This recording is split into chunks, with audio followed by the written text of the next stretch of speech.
All right, guys, welcome back to week 5 of the head coach episode. I'm here with Yanni. How's it going, man? Injured. Injured is how it's going. How are you doing, dude? How Extre- are your fantasy rosters looking? if my fantasy rosters are banged up, we were supposed to get you guys the free agent episode on Monday, but my internet service provider decided to have an outage that did not go away until 1 in the morning. So we ran out of time to send that out. But if you were picking free agents this week, I hope guys like Woody Marks, Amari DiMercado, Michael Carter, Rico Dowdle were on your lists. Let us know in the comments what your free agent pickups were. Uh, let's just get into it.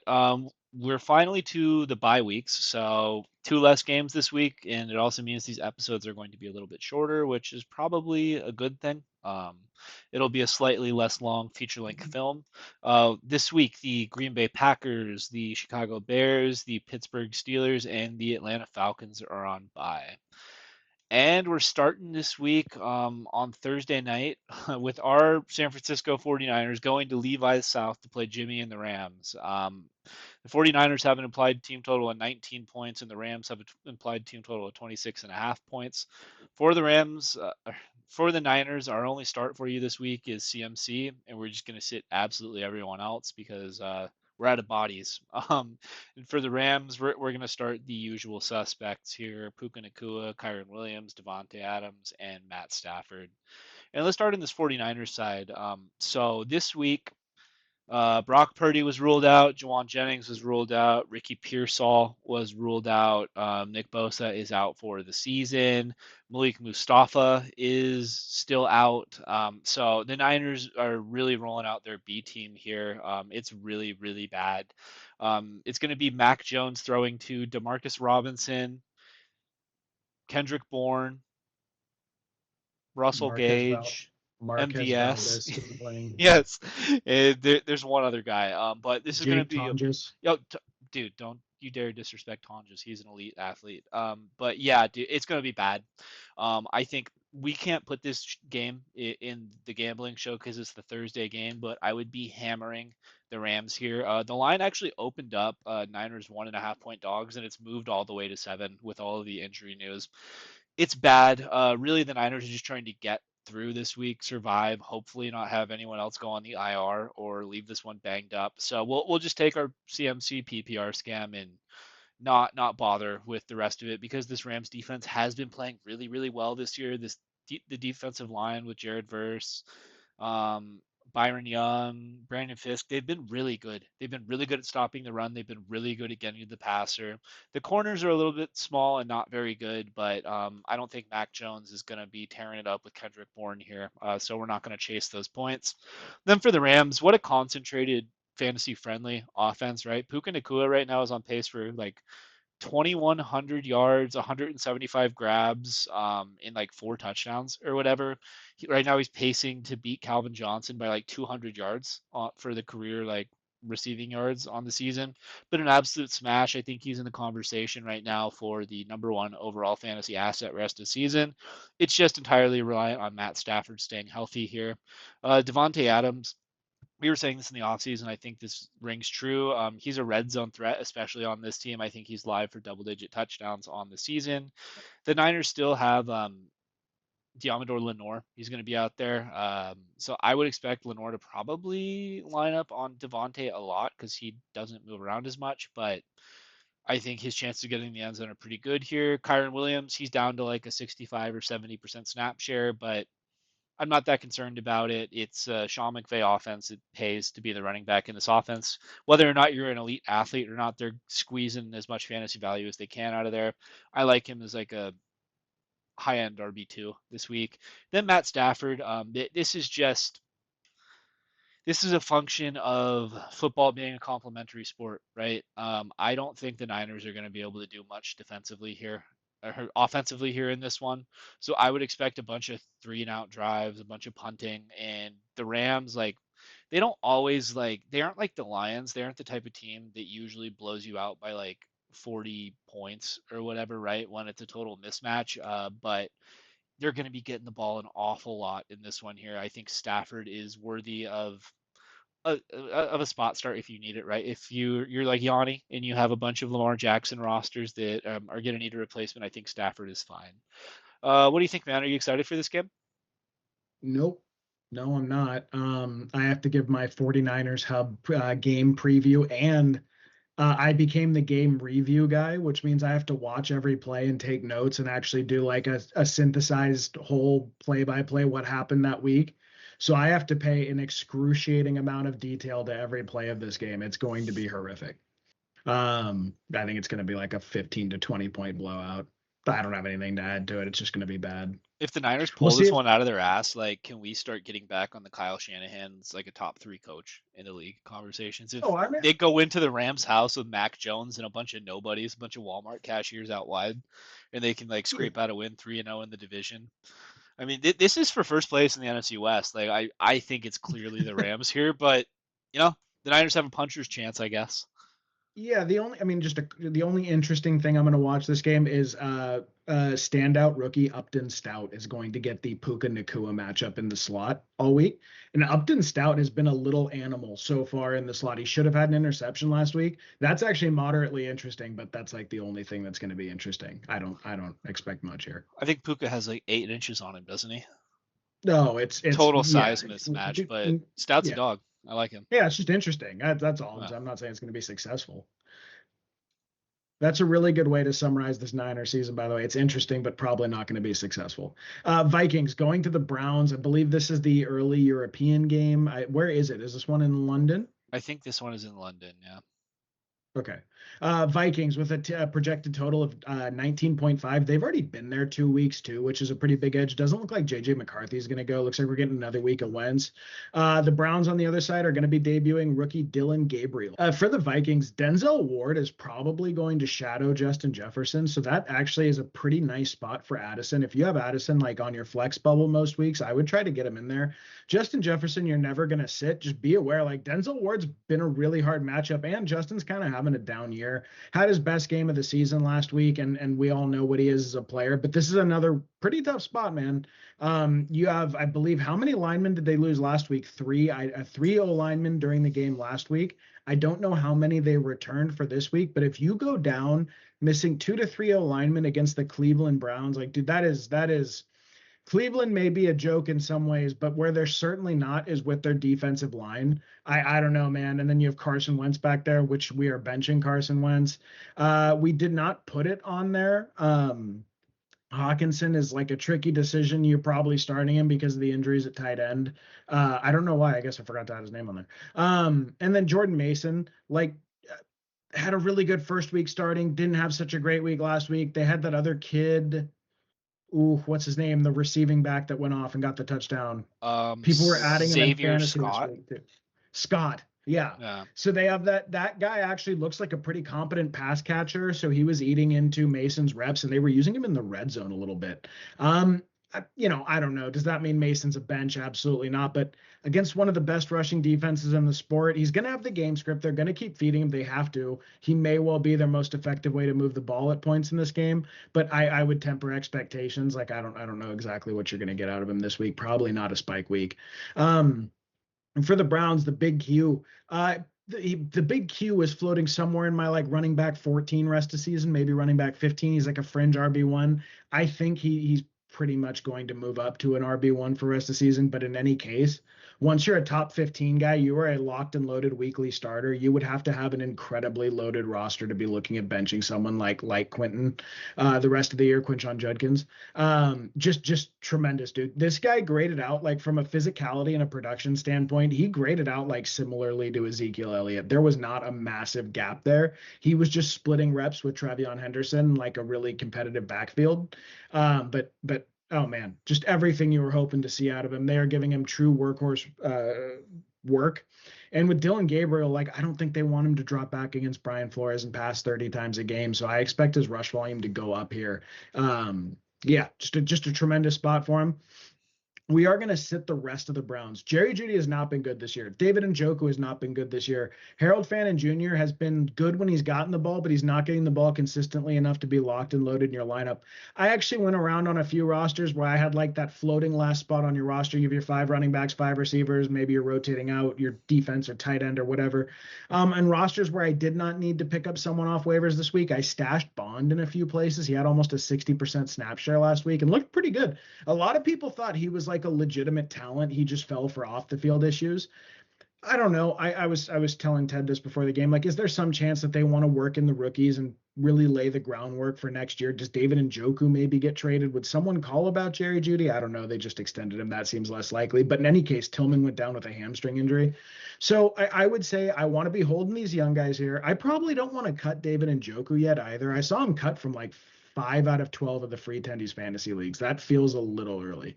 But maybe. I mean, I'm starting Fannin over him in a league where I have Fannin and Njoku right now. So we're getting there. But for this week, I would prefer to really not start any of these guys if you don't have to. Yeah, totally agree on that Browns point where I feel like they realize the season's cooked, and they're just giving the rookies like a look, right? Like Isaiah Bond, or is his first name Isaiah? Isaiah Bond. Yeah. So Isaiah Bond was like graded as like a second, third round talent, and he had like some weird like I forgot exactly what it was, but it was some off He the was field issue. accused. He was accused of something that didn't get tried. Very on brand for the Cleveland Browns rookies. But like he's a much better player than being undrafted, right? I think they gave him 3 million guaranteed as an undrafted rookie, which is kind of unprecedented territory here. I think that that is a very sharp waiver ad, and he should be available in a lot of leagues, especially if the Browns can get anything out of their quarterback situation. We'll see on the Dylan Gabriel thing, and then for the Vikings, I mean, the only thing I have here is Justin Jefferson. He may be having a down year, but like a down week for JJ is like 5 catches for 80 yards. Like he's still a wide Yeah. receiver one. He's within my top 5 this week for wide receiver starts, locked and loaded. If you can buy low on him, do it. Do it now. All right, next one. We have the team that just keeps fucking me on the gambling show, the Houston Texans, going into Baltimore to play Cooper Rush and the Ravens. The Texans are actually favored in this game with a 21 implied team total, and the Ravens have a 19.5 implied team total. For the Texans, we're going to start Nico Collins, an exciting rookie, Woody Marks. I totally had him on a roster and dropped him to lock up Christian Gonzalez for this week. So good. Rodriguez, Christian right? Rodriguez, my bad. Yeah, it's Rodriguez. Gonzalez is the corner for the Patriots. So Accidental racism. All right. yeah, great fantasy managing too on my end. I'm Yeah. totally not fucking ashamed of myself. Then we have tricky decisioning CJ, Nicholas Chubb, and Christian Kirk. Then for the Ravens, our only start is Hunter Henry, and we're sitting the rest of them. And we'll just start with the Ravens, right? Like they're falling apart at the seams. Like other than the 49ers, I feel like the Ravens have probably had the worst injury luck in the league, like with just these cluster injuries. Nana Buke, how do you say his last name? The D tackle for the Ravens. Think it's Mbuke. I think Okay, that's right.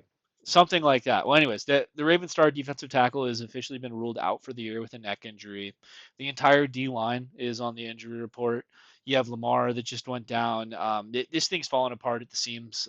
So we like Cooper Rush. It's like a backup. Like he's a decent backup here, but this is a tough matchup against the Texans, man. We've called this out before. This Texans defense is vicious. They hit hard. They want to kill you. I wouldn't be if you're gonna be trying for Cooper Rush like scam points here. I don't think this is the one you want to do it on.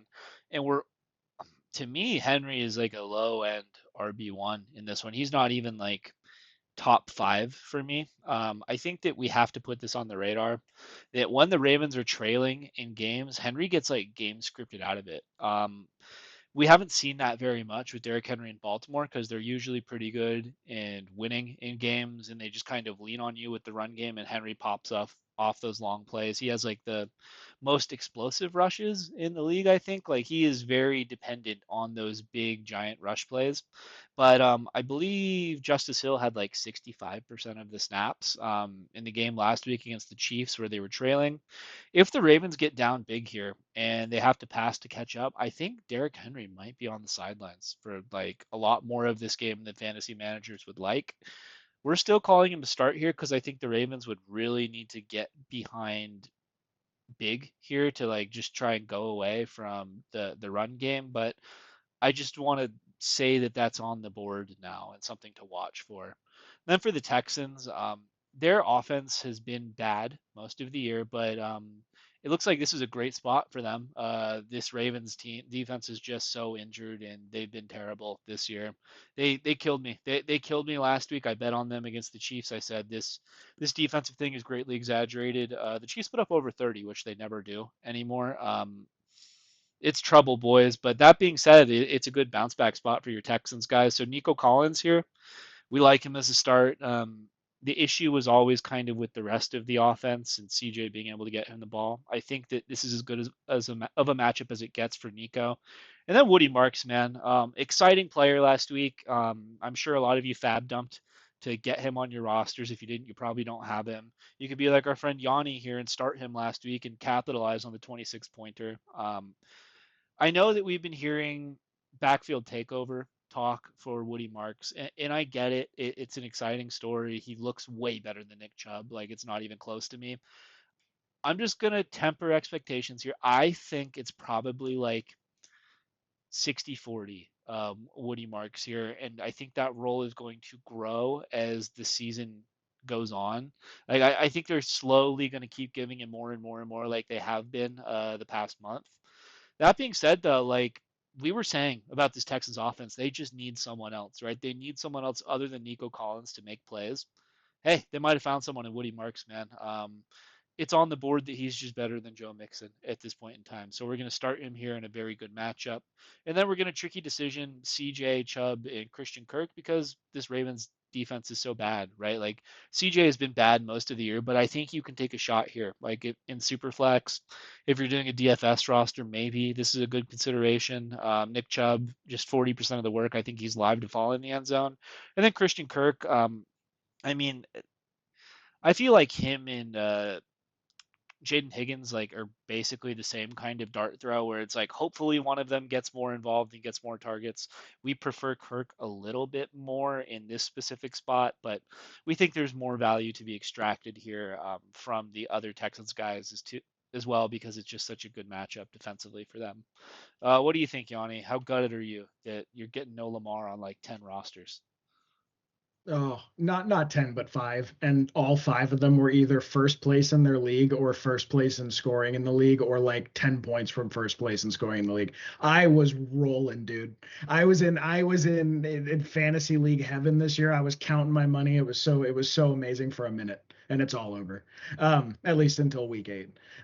So a few thoughts on this game. I saw some people suggesting that Zay Flowers actually gets a bump without Lamar. That is ridiculous. He absolutely does not. He's inconsistent with Lamar. Chubb is not a dead thing, and I actually think he's a perfectly fine emergency RB2 this week. Like, if you need someone to start, the Ravens have been so bad on the ground. I wouldn't be surprised if he finds his way in the end zone or at least gets you that, like, keeps your roster afloat 7 to 9 points. So I wouldn't stress about Chubb. I think CJ is a perfectly fine streamer. I don't love it, but I think he's perfectly fine. And then Nico Collins, one of my favorite players in the whole NFL. I'm certainly biased here. I bought high on him this week. Like I paid market price for Nico Collins this week. Like, look, has it been crazy this year? No, but he's like inching up. He has over 41 points the last 3 weeks in half PPR. So that's like, it's not amazing, but he's, 41 points. That's what, like 13.4, I think he's at, or 13.7, I think he's at the last 3 weeks. That's pretty good, dude. He's inching towards that first round territory. You draft him. And will he get up to the 17 or 18? I thought he would in the beginning of the year. Probably not. But yeah, you're ripping him here, and I think he's going to be pretty good rest of the season, especially if Marks keeps it up. Yeah, Also, we told you guys to go get Marks 2 weeks ago, by the way. If you were watching, you should have had Marks stashed on your rosters. So hopefully some of you guys are going along for the ride with us on that. Okay, my second team, the New York Giants, and God, for a brief and shining moment last week, I was like, this is it. This is what I put in the multiple years of second string fandom for, was for this moment, and I'm gonna have to let him go because they're gonna make the playoffs, and then it all ended with Malik Neighbors' knee, which is absolutely terrible. Apologies to his managers. But the Giants, 20 points implied, going to the Saints with a 21.5 implied team total. For the Giants, pretty straightforward here. You're going to start Dart and you're going to start Scatabo. Scatabo is getting like legitimate workhorse usage. Does that maybe tone down a little bit with Tracy back? I think so. How much? I don't think it's that much. Like, I think he's probably a locked and loaded RB2 rest of season with like RB1 spike weeks. He's getting like check down work. He didn't get a whole lot last week, but typically he's getting check down work. They're using him on like power runs with Dart where he's pulling through as the fullback essentially on run plays after the read option. Really cool stuff. Um, and then Dart has enough rushing upside. He is the prototypical Konami code quarterback. I think he only had like 80 or 100 rush passing yards last week, and he had 19.4 fantasy points. And you can certainly start him here. Brutal schedule after this. He has Philadelphia twice, and I don't recall what the team in the middle is, but it's bad. He's got 2 matchups with Philly over the next 3 weeks after this one, but go ahead and let it rip here. And Scadabo's like a must start. I would be shocked if you guys have rosters that are equipped to bench Scadabo in this type of match. Theo Johnson saw an increased volume with Dart last week. I think if you really need a Dart throw tight end, and some of the tight end waivers were pretty scant when I tried to go. I know Tucker Kraft's on bye this week. Kyle Pitts, for those of you that have been starting him, is on bye this week.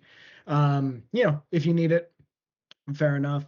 And then Wandale and Slayton, I would rather, even though it's a soft matchup, I would rather give it a week to shake out and see what happens.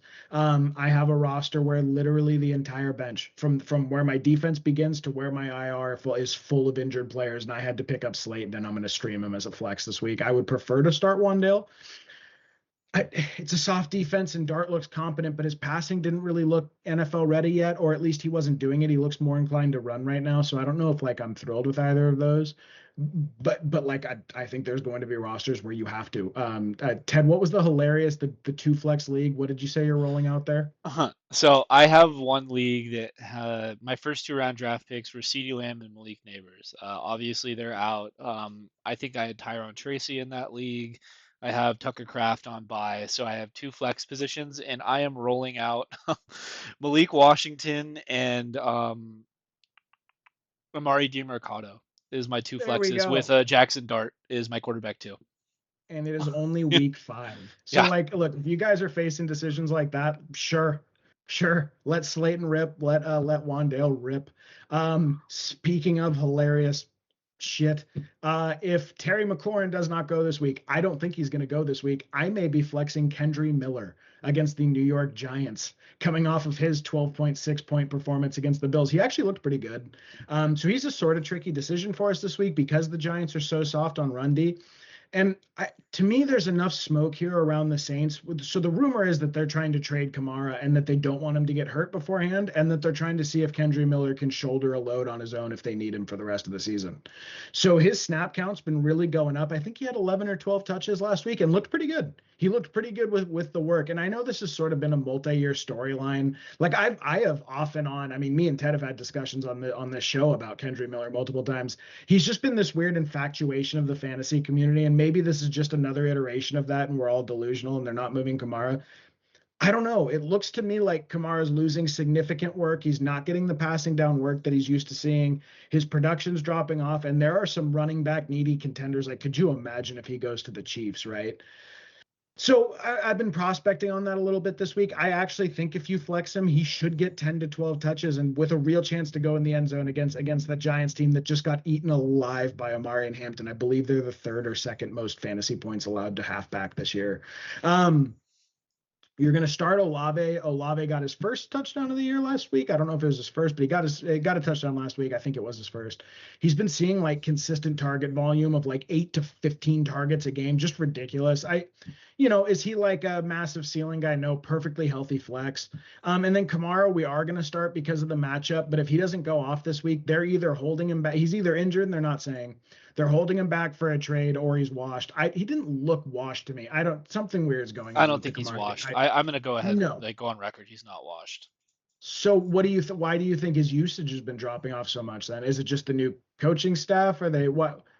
I don't know why. I couldn't tell why he wouldn't be getting usage, and then all of a sudden the trade rumors exploded this week. But I also don't know if that's just people speculating. It would make sense to me for the Saints to look for a trade because they're so clearly not doing anything this year, right? You can get his contract off the books and kind of start fresh next year. It could be that, or that the Saints are just tanking, right, and want to see what they have in their other players. It's one of those two things. Like Kamara's only been like the majority of his career, right? When he was good, he was like splitting touches. He was splitting Yeah, touches with other guys. So I don't know. I think that probably 60 to 65% of the work is probably sticky here, and Kendra Miller yeah, continues to be a factor. He'll be the B side of it, but I think he's going to get touches. yeah. Okay. Well, and then Jawan twisted his ankle in practice today. It's just never good when a player pops up late on the injury report or midweek on the injury report. It means it's not some lingering soreness he's getting treatment for. Something happened in practice that caused it. This is just the thing. You keep your eye on practice reports for the next 2 days. If he gets in two limited practices, he's probably going. They wouldn't shut him. They wouldn't have him do limited work if they were going to shut him down for the week. If he DNPs at any point between now and Sunday, you guys need to have other plans ready. Unfortunately, it's also weird timing with I believe the practice windows were opened up for both Foster Moreau and Taysom Hill. It doesn't look like either one's going to be activated this week. But again, it's worth keeping an eye on if maybe they come in and eat into his workload. I don't know. But again, for this week, I think we're mostly just worried about the injury. He is a start if he goes, though. Yeah, my only note on this game, right? Scatterboo, I think last week he got 30 touches. He had the most touches in the league. He had more touches than CMC last week. I don't think that continues when Tyron Tracy comes back, but I think like 70-30 probably. Like Scat's been playing well enough where he's gonna it's his backfield, I think, unless he gets injured. Like I think the what's going on the Saints side, like that's probably worst case for Scatterbo, and he probably will get more work. Then for the Saints, yeah, just a lot of these the PPR scam at this point, with Spencer Rattler out there. Do you think Spencer Rattler is worth the start here, or no? Not interested. No, I mean just because you have some other guys we're going to talk about later, like in this next game, I would rather start Tua and I would rather start Bryce over. Yeah, It's a that's perfect the big. segue into this one. I don't know if it's possible that two teams can like lose in one game. I guess you can tie. I'm just happy one of these teams will get a win after this one, and it's the Miami Sure. Dolphins going to my second team, the Carolina Panthers. One of them has to win, pretty much, unless you're like the Cowboys and Packers and tie.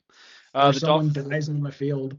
Maybe, maybe, Someone dies on maybe. the field, or we have another leg going sideways. R.I.P. Yeah. Tyreek, by the way, that was awful, man. Probably the end of the career of like one of in my watching of football, I think he's like a top 10 wide receiver I've ever seen. Like in terms Oh, of like what he did, he was incredible, man. And I feel like the run's over. It's a bummer. But anyways, Dolphins applied team total of 23, going to Carolina to play the Panthers, who are 1-0 at home, by the way. Implied team total of 21 and a half points here. For the Dolphins, we're going to start my favorite player, Devon Achane. We're going to start new wide receiver one, Jalen Waddle. Throw back to his rookie year. And then we're starting Darren Waller. He's a tricky decision to me, but I'll let Yanni pontificate on why he likes that as a start. We're going to tricky decision Tua here. Hey, it's getting marginally better than it was the first 2 weeks. Then for the Panthers, it's pretty simple here. There's not much going on. We're going to start Chuba if he is active. He DNP'd this week with a calf, and per Dave Canales, it's worse this week than it was last week. So be on the lookout for him to miss this one. If he does, then we're going to start Rico Dowdle instead. And then we're going to start Tet McMillan as well. We're going to sit my favorite player, my highest exposure player on underdog Jalen Coker. And then we're going to tricky decision Bryce Young and Tommy Tremble, tight end two for the Carolina Panthers. Then we'll start there. Uh, the Panthers have just been so bad this year. They played like in a bunch of not normal football games, so it's been really hard to parse like what's going on with this team. Um, it seems to me like Bryce Young has regressed a little bit, and Tet like has suffered as a result of that. Tet is a far better NFL player than he has been a fantasy asset thus far. His usage is really good though, and all he needs is like good quarterback play from Bryce, and I think he's going to pop off. And defenses don't get much worse than this Miami Dolphins unit. So we're going to start Tet, hope for the big week here. And the Dolphins can't stop the run either. I think they gave up like almost 200 yards rushing to the Jets. So I know Chuba hasn't been awesome this year, but I think he's a smash start if he goes. If Chuba sits and Rico starts instead, then I think Rico Dowdle has the chance to be like this week's Kenny Gainwell. We wanted to call out Jalen Coker. He's a sit for us because he is on the IR still. I believe he can return this week, but we haven't gotten any updates about his quad. But this is a player I would be picking on waivers if you can.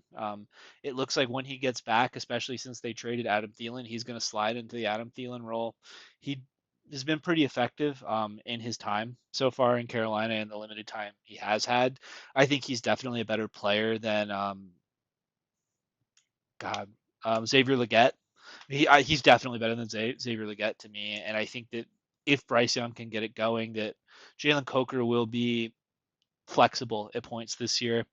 Bryce Young, same thing. He's playing like shit, but this is the Dolphins, so you can take a dart throw if you think he has a good one here. And then Tommy Tremble. Last week he had 5 targets, 65 yards, and a touchdown. It's good for like, what is that, like 14, 15 fantasy points. With Jatavian Sanders down, he is kind of like a substitute 1-for-1. I don't think he's as good as Jatavian Sanders, but he's not significantly worse than him. Like if you have like an injury at tight end or you have a tight end on bye and like you're desperate on the wire, you can do it. And I think that you have a good chance of getting 7 or 8 maybe, which would be better than a lot of tight end streamers, I think. Then for the Dolphins, we're gonna have to see what this offense looks like without Tyreek. I'm kind of interested to see what it looks like, right? Because last year without Tua, this Dolphins offense completely broke down like a house of cards. I wonder if Tyreek being gone is going to change that and also cause the offense to collapse, or if it will be able to just kind of hold serve with Waddle just kind of running as like the primary guy, right? So we're going to start HN here. Our PPR scam, he had a nice week last week rushing as well against the Jets. I think the Jets are much worse than advertised on defense though, but the Carolina Panthers are even worse than that. So I think you could get a 20-pointer from HN here. Jalen Waddle, this is the big one, right? I saw a couple of leagues where people were trading for Jalen Waddle, like get this guy on my roster. I think he's still a very good player, right? Like, he's getting paid like $30 million a year. He's not a bad player. Like in his rookie season and his second year too, he was like really, really good. I had him on a keeper roster. I retained him for a year. He was solid, man. When he was like kind of operating as like Tua's primary option, then Tyreek came and it slowly became like a Tyreek Hill offense. And Waddle was like a second option, I guess. But now he has a chance here to be a primary receiver, and if Tua can be at least a serviceable quarterback, I think that Waddle might be able to return that round 5 ADP where he was going. Then Darren Waller, I mean, you could chase the 2 touchdowns if you want to. I guess the dream here would be that he gets the Jonnu Smith usage. I don't know if a 32-year-old part-time rapper is going to be able to do that. I saw leagues where people were spending fab on him, which to me is crazy. Just in this game, I would prefer Tommy Tremble to Darren Waller, but if you want to chase the 2 touchdown week, you could. Interested for your thoughts on Darren Waller here, Yanni. Why is he a start for you? Just because the matchup? Well, you have like a dozen vacated targets per game, right? With Tyreek Hill out. And then if he takes over the tight end role between Tyreek Hill and the tight end, that's like 12 to 15 targets that are up for grabs in an offense that has shown a propensity to pass the ball short a lot. And then this is one of the worst matchups in the NFL for defense for covering tight ends. He only had like a 36% snap share last week. So he didn't get like tremendous usage or anything. But like I have rosters where I have a roster where I just traded for George Kittle. So I'm waiting on George Kittle to come back next week. I have a couple Tucker Craft rosters. I'll stream. I'm 100% going to stream Waller. And then you just don't know. Like, what if he does come out? There exists this potential upside, right? If he comes out and does get the Jonnu Smith usage, like if he gets, even if they're dink and dunk targets, if he gets like 9 targets and you streamed him for a week for your tight end, you can tack him onto a wide receiver and upgrade your roster with that. If he comes out and has like a 13 or 14 point week, you might be able to trade him for something crazy. So to me, I think there's a bunch of reasons you want to roster and stream Waller this week if you need a stream. I saw him go for like 16 to 25% fab in a bunch of leagues. Don't do that. Don't do that. I mean, I Bro. threw 3%. Like on a couple of rosters where I needed a stream this week, I threw 3%. Calm down with the crazy dropping chunks on him. I don't agree with that, but I think he's startable here. Yeah, that's why. He was not worth $1 to me, but I think you can bring up a good point, right? With the 12 vacated targets. We didn't put him on the slide, but what do you think about Malik Washington this week? I didn't put him on. I didn't put him on because the Panthers are actually the number one defense in the NFL against fantasy receivers. They give up the fewest points to fantasy receiver in the league. Horn is absolutely legit. They have like a bunch of really good corners in their secondary. That's like the strength of their team, the only thing their team's good at. And you have to think about now, a lot of it is because teams are up so much, they're just running the ball, to be fair. But yeah, so I would say that he's going to make his way on here if he shows he's going to be fantasy relevant. I just don't, again, like if you're really in a tough spot, which I know you are in this case, right, where you're going to flex him. But like, dude, like, are there really people that are running out and grabbing Malik Washington in 12-team redraft and starting him? That's wild, bro. Yeah, That dude. is. Well, But here's the thing. Here's the sales pitch on Malik Washington, right? He's yeah, the closest thing that the Dolphins have to like the Tyreek Hill archetype. He's a yeah, very, very, very fast guy, and what they're doing yeah, with him is they're like drawing up a bunch of like designed like scheme plays for him, right? Like you're seeing he's had like 3 straight weeks with like a reverse, like those Debo reverses that he used to run. He's getting those. Like I yeah, would expect Horn to be on Waddle, right? Like because now to me the Dolphins like pass catchers are clearly Waddle than a bunch of Jags. So I'd expect Horn to be on him, and then like Malik Washington to get some like maybe like short crossers or whatever, try and like get yeah, him a little bit of space. Like it's gonna be short A dot shit because it's like Tua the Dolphins, right? But I yeah. don't know. I like the shout this week. I think that like especially in PPR, which is the league I'm starting him in, like I'm just looking for 8 to 10 points. It's like start Malik Washington or Bill, and I was like Well, I I'll mean, go yeah, Malik Washington. yeah. That's injuries force those kind of decisions. I'm certainly not trashing it. I'm just saying that maybe we should have just put him as a sit for now. But when you're facing the team that's number one against your position and you've never started a game before, you know, I didn't feel the need to list him. But I think he should be picked up. I think you should hold him for a week and definitely see maybe 2 or 3 weeks and see what it looks like for sure. You want to do a little side booster bundle bet here? Do like a booster bundle mega evolutions. I take the Malik Washington side. You have Darren Waller, and I think the Malik Washington outscores Darren Waller in half PPR. You taking it? Oh, I kind of want to, but I've taken such a bath this year and like, no, I can't. I'm responsibly allocating money this year. Oh God, That's probably yeah, pretty smart because I'm cleaning up our home league too, but that's a different story. yeah. And then just real quick about Tua, like I am streaming Tua in a couple leagues and it feels disgusting. Look, with the quarterback injuries this year, and for some reason, a lot of people are rostering 2 quarterbacks, I think, because so many people went QB0 this year. Like, dude, I was looking at some of the wires in some of these leagues, and it was like, do I want Bryce Young, Tua, or Spencer Rattler? Or like Trevor Lawrence? Those were my decisions. So like if you really need an emergency start here, Tua has looked competent enough. I think they're going to dump the ball off to A-Chain. Maybe he runs you in a touchdown or whatever. I think he's a fine stream for a bit, but I would look to move off that as soon as you can. Yep. And just a little side note: the Panthers have not allowed a point in their home arena yet, and undefeated. So maybe it's a tougher Great. defensive matchup than you think. Maybe they're generational. Okay.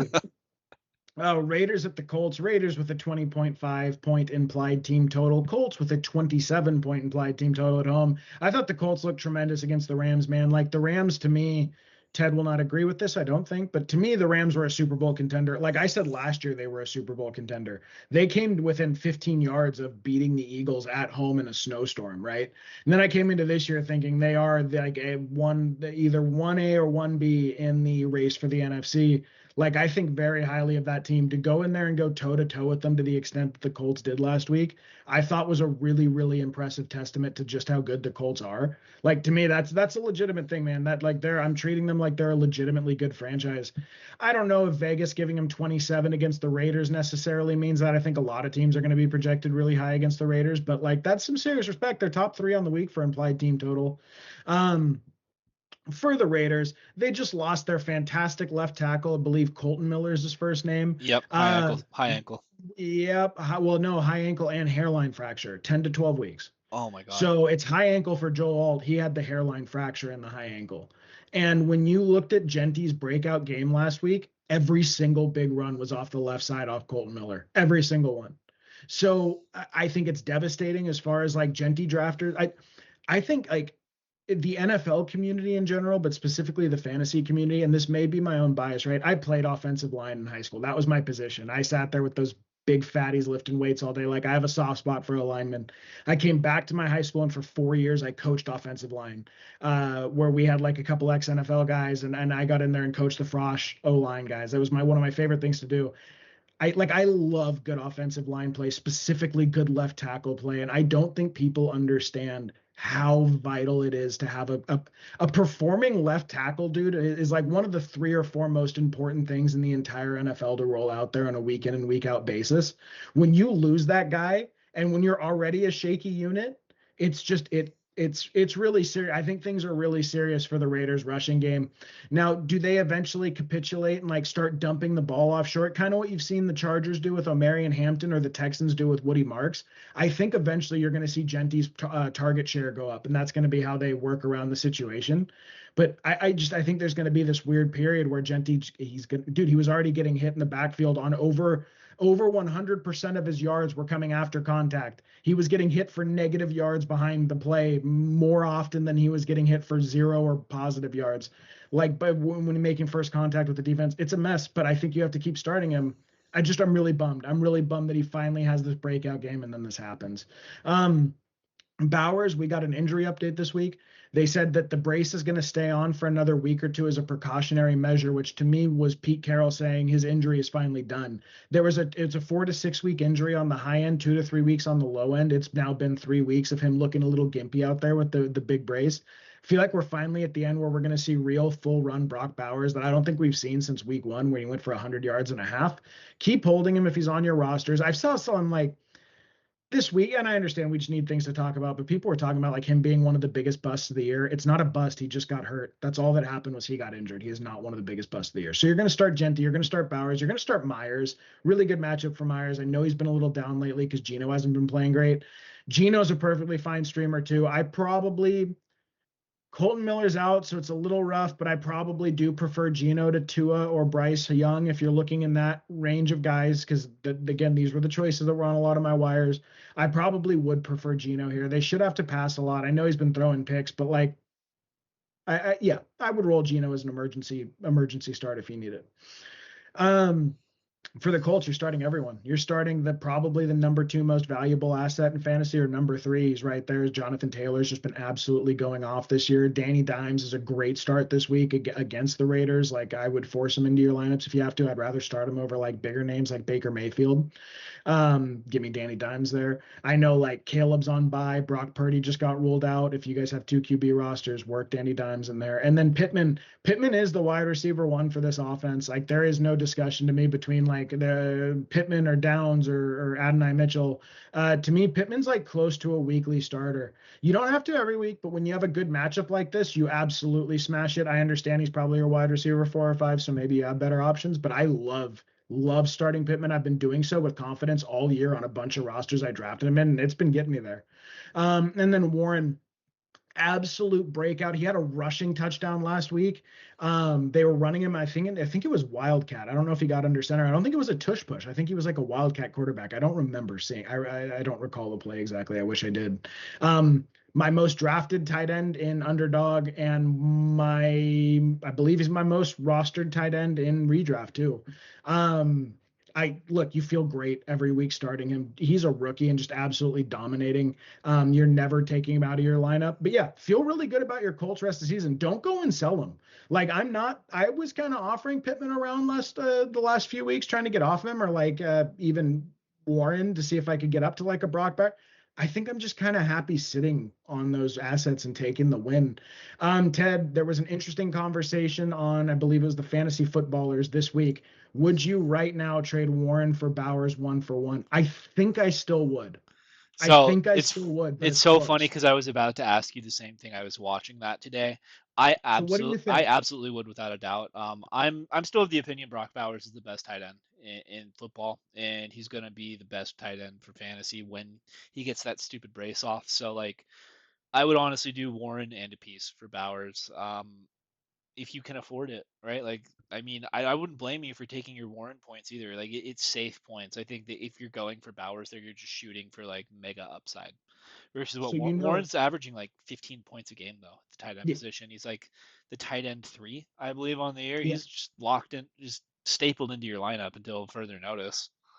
So you know that now I wouldn't trade Warren or Bowers for him, although I did try to trade Bowers in a package for him. You know who my tight end rest of season is starting next week? I absolutely have George Kittle as tight end one moving forward rest of season after next week. I still wouldn't trade Warren or Bowers for him. I just want it on the record so it's recorded.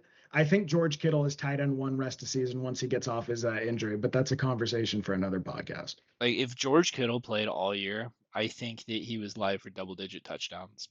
It Oh yeah. seems to me Oh, like when the Niners get in the red zone, like it feels like Ricky's just not like that red zone threat who's going to moss people in the end zone. It feels like that was all going to go to Kittle. So if you can buy Kittle, do it now before he plays, and managers won't give him up. All right, next one. I'm actually really excited to talk about this one. There's been a lot of talk going on in Eagles Nation. We got the Broncos going to Philly to play the Eagles. The Broncos have an applied team total of 19 and a half points, and the Eagles have an applied team total of 24 points.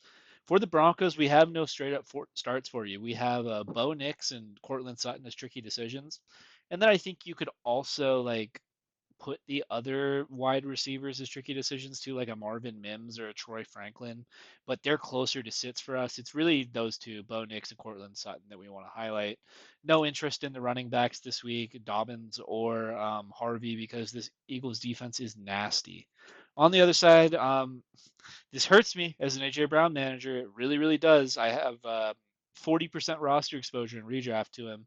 We're going to start Jalen Hurts, we're going to start Saquon, and we're going to start Devontae Smith. And there were tricky decisioning AJ Brown. And let's just start there first with the Eagles. AJ Brown draws the Pat Surtain matchup. He's only had one good game this year, right? AJ Brown has, and now he gets the reigning defensive player of the year who's going to be shadowing him all game. If Philly's going to fix their passing attack and specifically get AJ Brown more involved, I would be shocked if it was this week. I prefer Devontae Smith to him this week because Devontae Smith is not going to be matched up on Pat Surtain. I really do think though that this Philly passing attack and just the offense as a whole, like I think that they just are such good athletes. It's just the athletes need to make plays, right? Philly more so than any other team. I feel like they're just super game script reliant. Like they're 18 and 0 in their last 18 games. They haven't lost a game in 18 straight weeks of them playing football, right? And they absolutely with the lead will just take the air out of the ball and not give a shit. That they'll win ugly. They don't care, right? So against last week against the Bucks where they went up like they got the blocked punt, they went up really early like 21-3 in the first half, right? Like that when you get a game script like that, it's just Philly's not going to throw it because they don't have to, and they can lean on their defense and special teams. Like it's very ugly looking. People freak out about it. The players are starting to freak out about it. Like AJ Brown was he had this weird tweet and had to like address the media about like what he meant and how the offense isn't performing. I don't think Nick Sirianni or Jalen Hurts or anyone else really cares. Like they're winning football games that I don't think they're going to change until they either get really down like they did against the Rams or like shit starts to go south. So I like AJ Brown rest of season, but not this week. Jalen Hurts, he's the Konami code. Rushing upside is king. Always live for a tush push in the end zone. Saquon, the numbers haven't been great this year. Like his yards per carry are not great. Like all the people who were telling you that he had too many touches last year and there's no way he could repeat, they're probably feeling pretty good about themselves right now. This Broncos defense is soft in the middle, though. I think that he has a good game here. I think that the Eagles probably win this game like they do all the time. And Saquon gets in the paint at least once. And then, like we said, Devontae Smith, he's not getting Surtain. I think the passing game improves a little bit here. The Eagles had 0 passing yards in the second half last week, and they're winning against the Bucks. I think the Broncos are going to be able to keep it competitive enough to where the Eagles have to throw a little bit more, and I think Devontae Smith will be the primary beneficiary. And that's it on this game. We already talked about the Broncos. Really, it's just those two and no interest in the running backs. What do you think, Yanni? What do you think of Kevin Patullo, offensive coordinator for the Eagles? Are you a fan? Do you know what I think? Again, we've literally had an ongoing conversation for 3 years. 3 years about what I think of the Nick Sirianni coaching tree as opposed to him bringing in outside competent coaches. Um, yeah, yeah. I think we now have almost a growing sample of 20 plus games of what it looks like when they hire internally from Nick's friends to run the offense. It's bad. It's bad. I always think, do you remember like in like high school you would say something like rude to your girlfriend, and then you would get on Facebook and she'd like quote a song, and like that would be her status on Facebook, and you'd be like, oh, that's directed at me. God, what a Like, throwback, dude, but yes. they have like AJ Brown out here tweeting like he's a scorned high school girlfriend. You know what I mean? Like, dude, the guy is just, and they're not going to change anything. Like, why would they? They're winning games. And then, the Saquon Barkley thing, like, I would love to sit here and take a victory lap because that was one of my hard fades this year. Like, I did not want Saquon in the first round. I took so much Gibbs and so much Bijan over him. But like, dude, when you look at the yards before contact per attempt, the offensive line is playing way worse this year. And I know they've had some injuries off and on throughout the lineup, and then the scheme isn't as good. But like to me, it's like their offensive line, which has kind of been the engine of the team, is really playing subpar football. And then it also looks like they're not loading them up with touches because they probably think they have a pretty good shot at making the Super Bowl again this year. I would imagine they're looking around and like they match up pretty well with the Rams. They were kicking the Rams' teeth in for a while, right? I think if they play the Lions, they probably feel pretty good about their ability to move the ball in the Lions. If push comes to shove, they probably like their defense a lot more in the Lions. I would assume that teams are looking at the Niners going, that thing's done, right? So, like, I just don't think they're going to load them up with touches like that. And then the O-line's playing a little worse. But Saquon has not looked worse to me.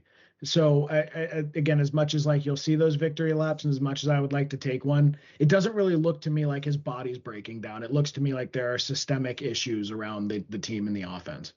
Yeah, I mean, this has been my take the entire time, right? Like, you don't scheme a 60-yard Saquon run. Like, No. it's just an athlete making a play, right? But like, the offensive line has been having guys go in and out all game. Like, Lane They, Johnson went out like in the first quarter against the Rams. They've been more banged up yeah. than normal.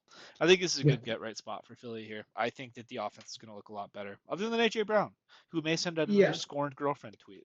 We'll I see. thought the I thought the 4.5 point line was noteworthy. We may be discussing that later in the week. Okay, Cowboys going to the Jets. Cowboys with one of the highest implied team totals of the week. I was pretty interested. I mean, I guess because the Cowboys defense has been so bad, but they're giving the Jets 22.5. I thought that was pretty respectful. But the Cowboys with an implied team total of 25. For the Cowboys, look, Dak Prescott is playing some of the best football of his career. You could argue that game last week was one of the best regular season, probably well because he doesn't play well in the postseason. Probably one of the best games of his career. I think it was probably the best game of Pickens' career. I can't recall if he had a better game. And then Ferguson is playing out of his mind. I believe they extended him this offseason, if I recall correctly. I believe he was. He might not be eligible yet. I want to say he was extended this offseason. But he's like a tight end U regular. He's been working out in the offseason with Kittle. He does a lot of work with him. Like, and Williams. Javonte Williams looks much closer to pre-injury Javonte Williams. He doesn't look like there. He doesn't have that explosiveness that he used to have that really he was like one of my favorite players in the league for a year. But look, I think these guys like I'm not really considering Javonte Williams. I picked him up like in the leagues where I got him, it was almost like a thing where maybe I'll get a few weeks to start and I'll get like now he's just sort of locked into my flex spot in the leagues where I picked him up and like I'm just going to keep doing that. I don't really short of really, really bad matchups. So if they play the Rams or if they play a team like Philadelphia, yeah, maybe I'd rather look elsewhere. Other than that, like I think he's a locked and loaded fixture in your roster. Ferguson is like, I think he's the tight end 1 or 2 on the year. Like he's been tremendous. He's locked in there. Pickens, we'll see which way he goes when CeeDee Lamb gets back. It looks like CeeDee Lamb's going to be back next week. But I've been trying to ascertain like return to play tables because I've been trying to trade for CeeDee Lamb where I can. They don't expect him to be full speed for 2 to 3 more weeks until after he gets back on the field. And with high ankles, sometimes it's rest of season. So like I think Pickens, like I don't see any reason why he's not just going to be your wide receiver too, week in and week out. I wouldn't be pulling him out of my lineup. And then, Dak straightforward, right? I actually offloaded some Dak shares this week because of the CD injury, but I think he's playing so well and the defense is so bad, he might just keep it up. Um, for the Jets, I loved the Justin Fields experience last week was amazing. So full disclosure, I dropped $45 of fab on a roster where I had it was a Brock Purdy roster actually, and I was like, well, I'm not happy with it was a Brock Purdy Dak Prescott roster, and I thought, well, I'm not happy with the upside my quarterbacks have. I'm going to drop $45 of fab on Justin Fields because he has 30 point per game upside at quarterback. Started him last week, and we got the whole thing terrible plays, fumbles, and then the crazy end around 45-yard run. Had a really nice, actually, a dime to Garrett Wilson, 2 dimes, one of which was called back on a holding call. It's just such a mixed bag, man. You're going to get some of the worst plays you've ever seen from an NFL quarterback, and then you're going to get these bona fide YouTube highlights. Colin Cowherd calls him a YouTube quarterback. I think that's actually a really good, like he's like a Jake Paul video at quarterback. But like I like fun players, man. I really do. It's like a weakness of mine. I have fun when players are a little out of their mind and doing weird stuff. And I think as long as Justin Fields is the starting quarterback for this team, he should be the starting quarterback in your fantasy lineup. I have a really hard time benching him in almost any context. So yeah, and you're gonna rip him this week. He has all the upside in the world. Like as a DFS play, he's a great one. And then Wilson, Garrett Wilson. You're never sitting Garrett Wilson at this point. Bonafide high end wide receiver 2 with wide receiver 1 spike weeks. Brees Hall. I think Brees Hall is a top 10 running back moving forward this year, especially with the Bucky Irving injury, especially with Chase Brown falling off, especially with Kenneth Walker in a split backfield. Chuba Hubbard with his weird ankle. Trey Benson was flirting with that in some season long rankings. Now he's fallen off with his injury. Derrick Henry looks like he's not doing well. Josh Jacobs was slow to start the season, but I think that's fully coming around here. But like, I think there's room for Hall to slip into that top 10 rest of season. Especially if we get the Allen confirmation to the IR, which seems like it's coming this week. I would be ripping him until further notice. And then Mason Taylor had 9 targets, 7 catches last week, 9.7 points in half PPR. In full PPR, I think I think Taylor's a must roster. In half PPR, if you need a stream this week, let it rip, man. This is going to be a crazy offensive game. There is no wide receiver 2 on the Jets. Like they are lacking.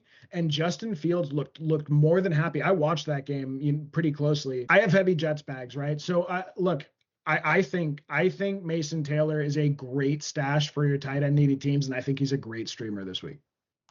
Yeah, I mean, listen, I know you're a Justin Fields lover. I know that you love the player. You've been ever since college. You wanted the Niners to take Justin Fields instead of Trey Lance. You've been there. You've been a day one truther. Listen, Yep. I have been shitting on that player forever. I was laughing at the offseason tape of him just sailing balls and bounce passing balls. He looked terrible like on tape. But here's the deal with him. I'm more than willing to start him with the rushing upside in these like super soft matchups, right? In the Cowboys giving up 40 last week, absolutely qualify. The Justin Fields method of playing quarterback is I drop back, I look at my first read, which is going to be Garrett Wilson because they have no one else, right? And if he's covered, then Fields just runs. And you know what? That's great for a concentrated fantasy offense if you're holding Garrett Wilson or Justin Fields. Like that's great. It's either going to Garrett or it's going to be a scramble from Fields. So in this matchup, I will start him. Like, but when they're playing real teams, right? When they're playing teams with real defenses, like the Bills, against the Bills, he completed 2 passes before he left the game, right? I think right now Justin Fields is averaging 29 fantasy points per game in games he's finished, and we've selectively cherry picked that stat because against the Bills he had like 4 points before he left. Like at the end of the third quarter with a concussion. That's why stats will lie to you sometimes. But yeah, man, feel totally fine starting him here. Not a good real life quarterback, good fantasy quarterback. Brees That's Hall, really helpful. It's really, really hurtful and uncalled for, but go Hey, on. you know what? I'm at least giving you the fantasy quarterback thing. I wasn't even doing that before. And you know what? I feel like there are a couple rosters that could have drafted him and felt pretty good about it. Yeah. With Brees Hall, I'm just looking for the touchdowns from this man. Fields steals a lot of them. That's what he does, right? But with Braylon Allen out, like I think that Isaiah Davis is going to be like a 25 percentage guy, 30 percentage guy. So Brees is going to get the opportunity, but he can get all the yards he wants, but if he is not scoring the touchdowns, he's just not going to return that RB1 value. Just looking for that going forward. I know it's so weird to me the Jets like were taking out Brees Hall and putting in Braylon Allen like on goal to go situations. Like Braylon had the fumble before he got injured. It's like why are you taking is Brees Hall not a good like goal line running back? I don't understand what they're thinking there. Then for the Cowboys, yeah, man, Dak is just playing so well. Like credit, that's a massive credit to him. George Pickens, he's a wide receiver too to me, but we are always liable for the Pickens cycle. Right now, we're in the good part of the Pickens cycle, where he like has these awesome performances. People think he's a wide receiver one. Then he will do some dumb shit, get in a fight, have like a couple 3-point games, make a scene off the field. But this is the ride we're going on with this player, and this is the best quarterback and offense he's been in. So I'm buying in. I wish I had more George Pickens this year. Honestly, I think it's a bummer. I was drafting Xavier Worthy everywhere in that range. Pickens looks like he was a smash as well. All right, next one. God, these guys just broke my heart last week. The Tennessee Titans, just costing me time and time again on the gambling show. Uh, the coach of the Titans, Brian Callahan, looks like he's probably going to be the first coach fired this year. He's a De La Salle graduate. I went to high school at De La Salle, so it makes me sad to see that there's so much negative talk coming for a fellow Spartan. But they're going into Arizona this week, going to try and knock off the Cardinals. The Titans have a 16.5 implied team total, and the Cardinals have a 25-point implied team total. For the Titans, we're only starting Tony Pollard. That's it. We're going to sit Calvin Ridley and Tajay Spears if he goes. More on that in a minute. I'm excited about that. And then we're going to tricky decision. Elik Ayomayor. I'm getting better at saying his name. And the reason I'm doing that is because he is the wide receiver one on the Tennessee Titans. I don't think this is how many fantasy managers drew it up, especially Ridley drafters. I am sorry, boys. Then for the Cardinals, it's the standard, right? We're going to start Kyler here. I think against more serious football teams, Kyler might be a tricky decision or sit, but this is not a serious football team they're playing. We're going to start Trey McBride here. He's widely seen as the tight end one in consensus right now, or maybe two, depending on how much someone might like Brock Bowers. Then Marvin Harrison Jr. He looked terrible on Thursday night last week, but he got you there in the fantasy score, and that's all that we're really looking at right now, right? Then we're getting a tricky decision, the running backs for the Cardinals, and let's start there. So we had Trey Benson go down this week. He went to the IR. He's getting a surgery on his knee. It looks like he's probably gone for 4 to 6 weeks. So the Cardinals running back room is now Amari DiMercado, who played in the game on Thursday, had 6 touches and a touchdown. They elevated Michael Carter from the practice squad. There's some speculation going around that he will be taking the early down work and DiMercado will be taking the passing work. Then the Cardinals also have Bam Knight on their roster. Apparently, Jonathan Gannon said that he'll be getting some work. So stay tuned for that, I guess. To me, man, I see in the fantasy community a lot, like when there's these questions, right, about who to pick up, and you get one contingent of people that are like, no, Amari DiMercado was so the right side. There's no way Michael Carter is going to be a starter. Then on the other side, the guys go, oh, Amari DiMercado is just a third down back. Michael Carter's getting the high value work, but really, I think the answer here is that you don't want to start either of these guys. Like they're low end flexes at best, I think, and you're just throwing a dart. I am starting Amari DiMercado in my PPR league because I like the idea of him catching some passes, but that team is down in the fucking dirt right now. If I had a better option, I would be rolling it instead. But if you want to try and take the hack at the Tennessee Titans defense and the fantasy points you could get from the Cardinals backfield, you could do one of those two. I would not do Bam Knight though. I think that was some coach speak nonsense, and that it's going to be DeMercado and Michael Carter. For Kyler, he just doesn't look like a very good quarterback. Like the last 3 years, really, we've been kind of waiting for him to take this next step. And I'm kind of done waiting on the player. I think that he is what he is at this point. Like he's a decent quarterback. The scrambling can be exciting. He can make some great plays, but he's just inconsistent and has his deficiencies. We're starting him here though because of the rushing upside and the Tennessee Titans. McBride's a no-brainer. The target volume is just too nice. And then Marvin Harrison, it's ugly if you drafted him. It's looked really ugly watching him play, but he's still getting opportunity.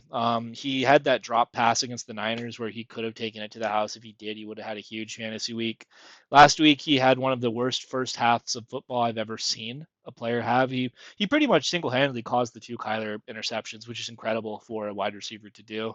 And then in the second half, he kind of came back a little bit. He showed a little bit of grit, got in the paint. I think he scored like 15, 16 points. So he got you there from a fantasy perspective. I'm on alert for this player though, man. Like we're gonna call him a start just because of where you drafted him.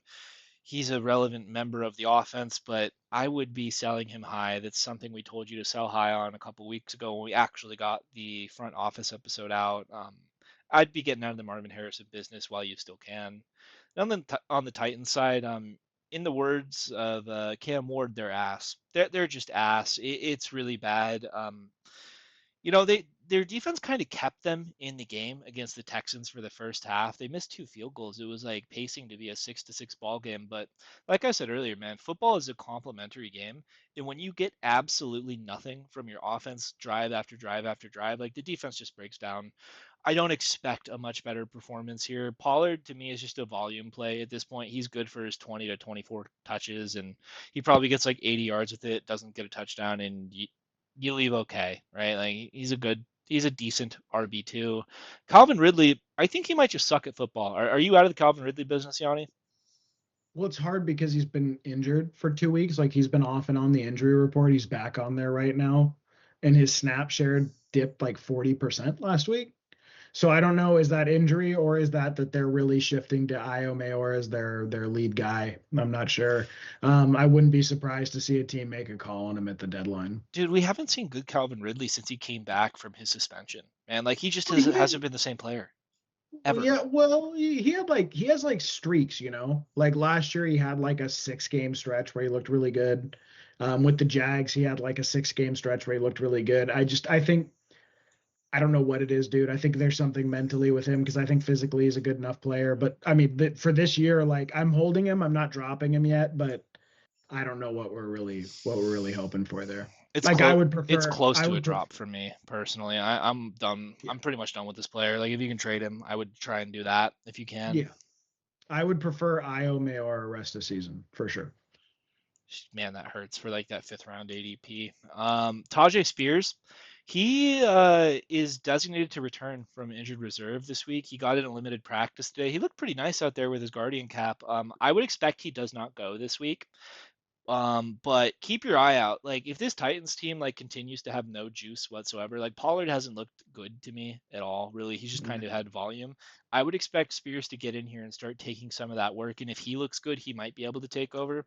I know he's been injured a lot, like his entire career, like he's had some promise and he's never really done it. I've been holding on to him as a speculative like guy on my IR spot. We'll see how it looks. Hopefully we can get something out of this Titans team. And Io Mayor, right? Like he's just operating as the wide receiver one right now. Like it just is what it is. Like is he the worst wide receiver one in football? Probably. I can't think of a worse one. But he could get you 8 to 10 points. Maybe he gets the touchdown. He's not the only wide receiver with a touchdown this year on the Titans, but he by far has the most. So yeah, like you can throw the dart if you want to. I would just prefer not to. Anything I missed on this one? I felt like I spent too long talking No. about this fucking game. Yeah, there's not a lot to say, man. It's just a boring corner of fantasy football. This is not a boring corner of fantasy football. The Buccaneers getting Tristan Wirfs back, getting Chris Godwin back last week. 20.75 implied team total. Going to the Seahawks, favored by 23.75 at home. The Seahawks are a really tough out at Lumen Field. Their defense is playing lights out. Sam Darnold's playing really good football.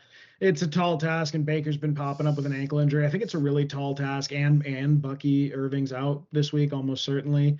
It's going to be a rough one for the Bucks, I think.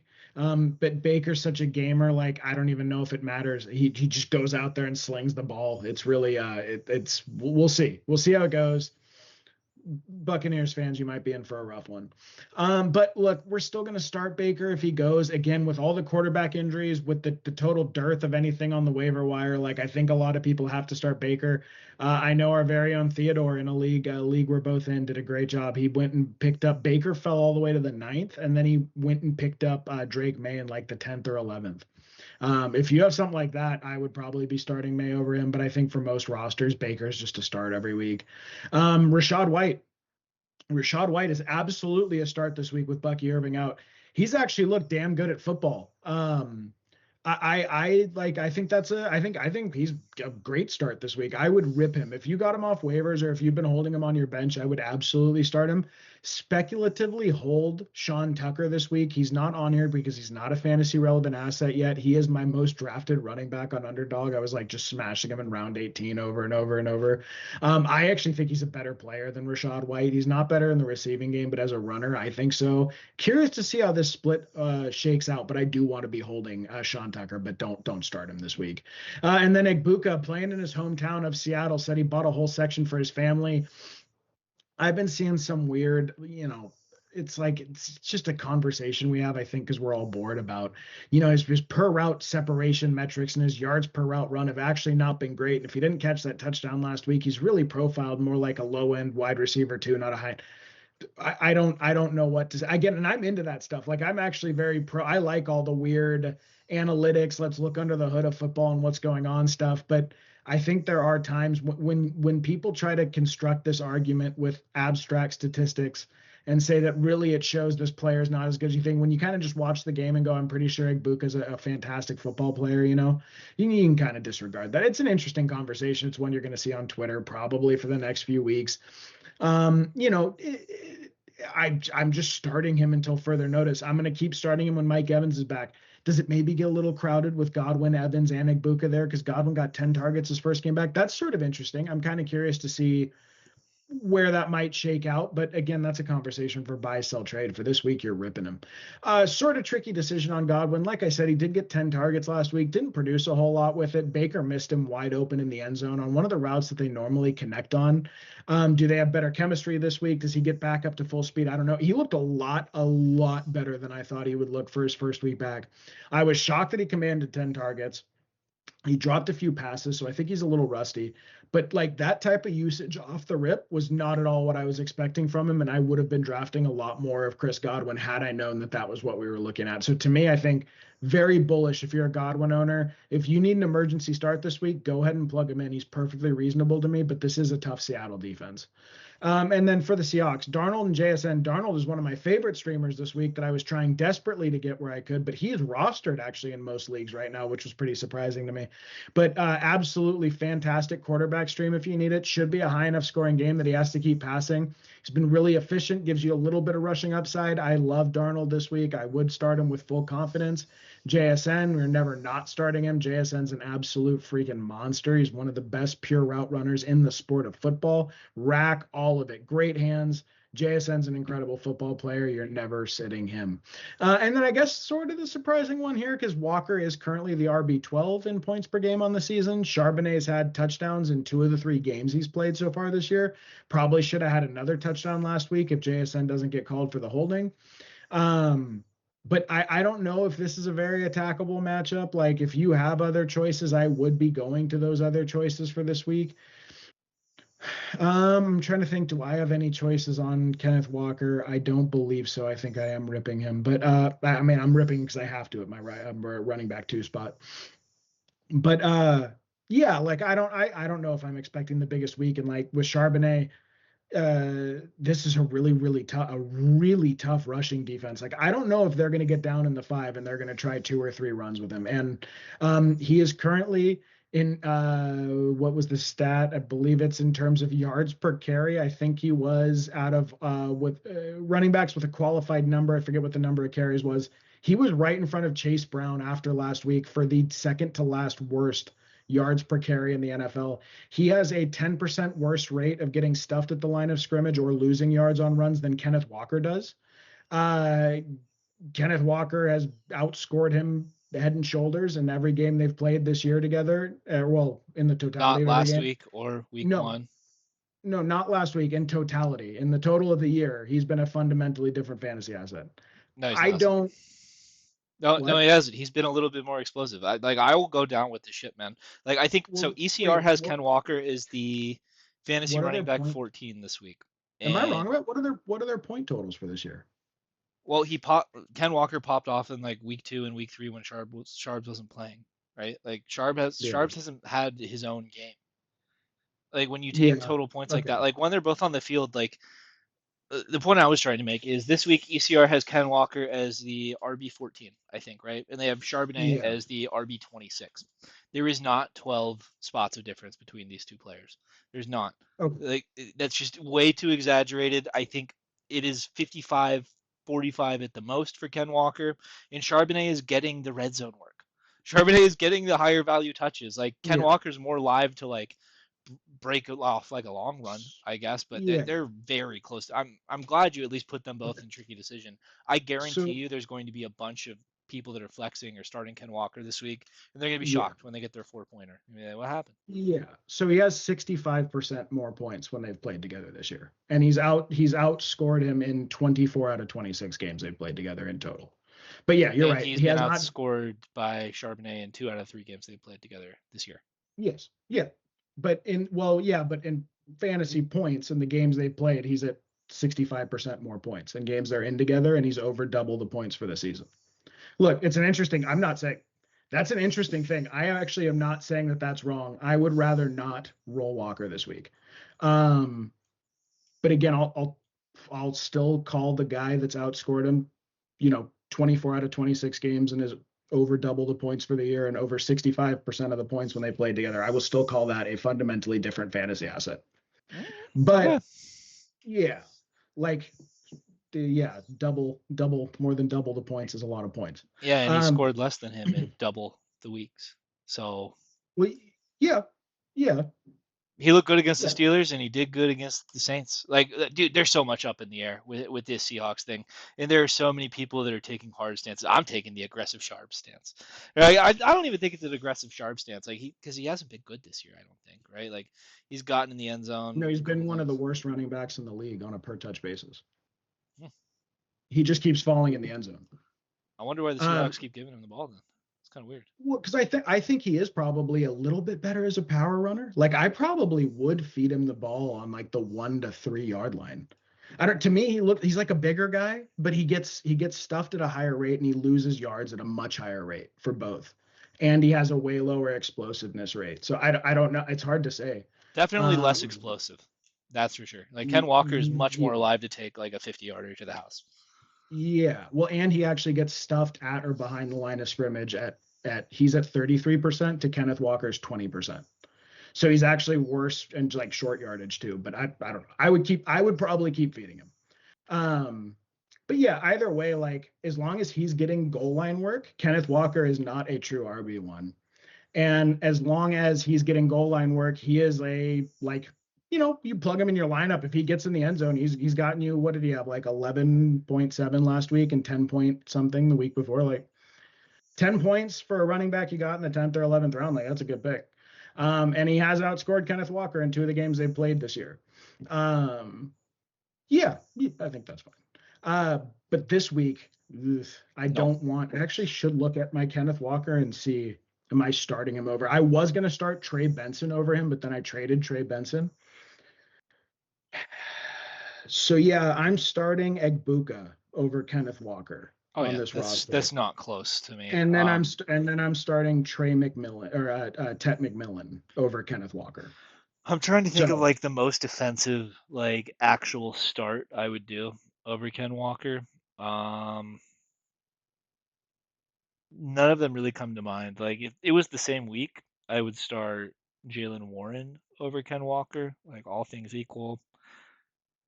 Typically, you know what? I would prefer Jordan Mason this week to Ken Walker. They're both tricky decisions. Jordan's going against the Browns. That's like the conversation I feel like these guys are in. But yeah, then only other note on this game is Godwin did not look good to me. I don't know. He did get a lot of targets. He just looked rusty to me. I think he will shake it off. I'm interested to see like what the pecking order of the Buccaneers passing game is going forward. I don't think Igbuka is going away though. No, I don't think he's going away, but I do wonder what happens with his target share. I do wonder, like, he's gotten the most favorable rollout you could have had. I don't know. To me, he looks like such a better player than Godwin, and he might be a better player than Evans at this point. But I am curious, like, does he maintain 10 targets a game? You know what I mean? Is he a I sell think, high to I you? think, I mean, I sold him at market price for Nico Collins. Yeah, I would So if you can get Nico Collins, I think that's like fine, right? But I've been seeing a lot of like sell high on Igbuka in the old yeah, but fantasy like, well, who community. wouldn't you? Well, yeah, god damn it, it's a conversation for a different video. But like, yeah, dude, like to me, like I basically got a guy who gave me, and you know what's funny? Which I guess real quick, I got trashed on Twitter for this. I had people retweeting me, trashing me. Like I have so many bookmarks from this. But I traded Trey Benson and Emeka Egbuka for Collins and George Kittle. And I mean, dude, like people were, I have never gotten so made fun of for a fantasy decision in my life. People kept tweeting, there's some anime meme of the guy with his hand on someone's shoulder. I don't know. I guess telling him he got fleeced. And like, I mean, I had people like literally for 2 days. I have had people under that comment going, "You're a fucking loser." I'm like, dude, I think Collins is going to be great rest of season. I don't know. I'll take he's the only guy there, and I think there's a lot of unknown with Egbuka. And I'm not saying that they're not like if this holds up to me, Egbuka probably outperforms him rest of season. But you can unload all that uncertainty and get a guy with a 30% target share with a no one else there. I don't know. But For the yeah, record, you sent me that trade and I thought you won it. Like it wasn't close to me. Like I remember you sent me that. You're like, what do you think of this one? I was like, yeah, I would take the Nico Kittle side for sure. I think you dude, won that. I got ripped, dude. Ripped. We'll see. Egmeka Ibuka has some of the strongest soldiers. I've Okay, never he's seen he's like anything. Dude, he's last year's Bucky. Like I am part of this army because I drafted him. yeah, I fucking yeah. love Egmeka Ibuka, dude. Like I was more I willing to trade Garrett Wilson than Egbuka. I was more willing to like I do that thing where we have a hierarchy on our roster where every week yeah. I line up my players in terms of Depth like chart. where they it's like a depth Depth chart. chart. I put Egbuka over Jamar Chase and AJ Brown. He is my number one wide receiver in free tendies league 7. God damn it. Okay, I'm rolling out the Baker stack this week too, assuming he goes. I'm gonna roll him instead of Drake. Man, I like the Buck. I think the Bucks keep this one competitive, man. I think this will Oh yeah. probably be a pretty good game. Yeah. Dude, I think they're constituted in such a way that they keep every game competitive. Like that's just what It's the they Baker have. Mayfield difference, dude. But dude, not just Baker. Yes, Baker, absolutely. But like also, dude, think about like how many Super Bowl champions are on that roster. That's a Super Bowl champion front office. Like that's a roster that's like 80 or 85 or 90% drafted by that front office. Like, dude, that's yeah, I think the Buccaneers are legit. I think they could maybe if they're fully healthy, I think they could go to the wire with the Rams or the Eagles this year in the playoffs. Maybe. They might not have the horses to do it, but like I wouldn't be surprised. I'd say they're live to beat every team. Like I think they could beat like most teams in the NFL. Maybe like not the Bills at full strength or something, right? But I think Baker could keep it competitive, man. By the way, let us know if you guys enjoyed us bitching at each other about a fantasy like disagreement. If that has any sort of market, I will get on here and I will argue with Ted for 15. We can do a 15-minute argument every week about it. And maybe if anyone sees this and you find any interest, if there's one comment, I'm going to insist on Ted that we do a 10 to 12-minute argument video this week and we see It how was that just a goes. slice of life. It's just a Yeah. slice of life for free tendies, man. This is what we do every Yes. day. This is why we're like, Yes. hey, we Let should us do a podcast. Yeah, let us know, man. Now that we've detracted 15 minutes, let's go. All right, I don't even know. Is it you or me? Is it you? I'll take it. It's fine. Redskins going to LA to play the Chargers. The Redskins have an implied team total of 23 points. The Chargers have an implied team total of 25.5 points. For the Redskins, we're starting Jaden Daniels off the injury report this week. He got the medical clearance. He's going to be playing. And then Debo, if he goes, he DNP'd this week. Pay attention to that. That's all we're interested in. We're going to sit the rest. It looks like Terry will not be going, and we're not chasing the running back points, the Luke McCaffrey points, the Zach Ertz points, which, by the way, his snap share has gone down. We're not chasing the Ben Sano points, just Jaden and Debo. That's all we're interested in. Then for the Chargers, we have a shakeup here. We finally waved the white flag on this issue, I guess. We're going to start Justin Herbert and Omari and Hampton. Those are the no-brainers. But this is the pecking order change. This is it, QJ. You made it. You made it to the start column, buddy. We're gonna stop doubting you. He's a start for us, and we're gonna tricky decision Lad McConkey, which fucking hurts me, and Keenan Allen, and we'll start there, I guess. Disappointing showing last week against the Giants, but I think that there was more a function of Joe Alt going down in this Chargers line, like kind of being in trouble. Herbert is still playing at an MVP level to me, at least. So I'm willing to fire him up here against a really, really bad secondary in the Washington Redskins. Omari and Hampton, like he's taken this opportunity with Najee Harris going down, and he's making the absolute most of it. He's getting pretty much all of the work. Hassan Haskins is not a factor. Kamani Vidal got sent down to the practice squad. It is Omarian's show until further notice. For me, he's a top 10 running back this week. I really like the play. And then just with this wide receiver room, like you just have to parse through what's going on, right? Like the Chargers are passing at the highest rate in neutral game scripts of any team. So Herbert is throwing back, dropping back and throwing it like 45, 50 times again. Right now, what's happening is Quentin Johnston is getting all of like the deep, high value air yard type of targets, and he's actually doing shit with it. So he's gotten, I think he has like 3, 4 touchdowns on the year. He's just been so consistent at this point. He's getting the highest value targets that we're gonna just, even if we don't think he's as good as Lad McConkey, we're gonna prefer to start him in fantasy this week. With Lad, he had a bad week last week. 2 really bad drops. He hasn't had more targets than Keenan Allen in any game this year. He's sitting at about 6 or 7 targets a game because of the high passing volume, which it's not that much different than last year. But the difference from last year is the Chargers are throwing way more, so he's getting a smaller slice of the pie. And what his targets are like the short over the middle stuff that just isn't as high value. I'm not out on the player. I'm not out on the talent. I think that Jim Harbaugh and Justin Herbert are going to find a way to get Lad more involved because he's too good to not be involved. But until we see it, man, like if you can sub him out, I would. Like it'd just be reasonable, right? But I think that he's no longer a must start on a weekly basis. Then Keenan Allen, he had a bad week last week, and when we say bad, that's like 6 half PPR points, which is still okay.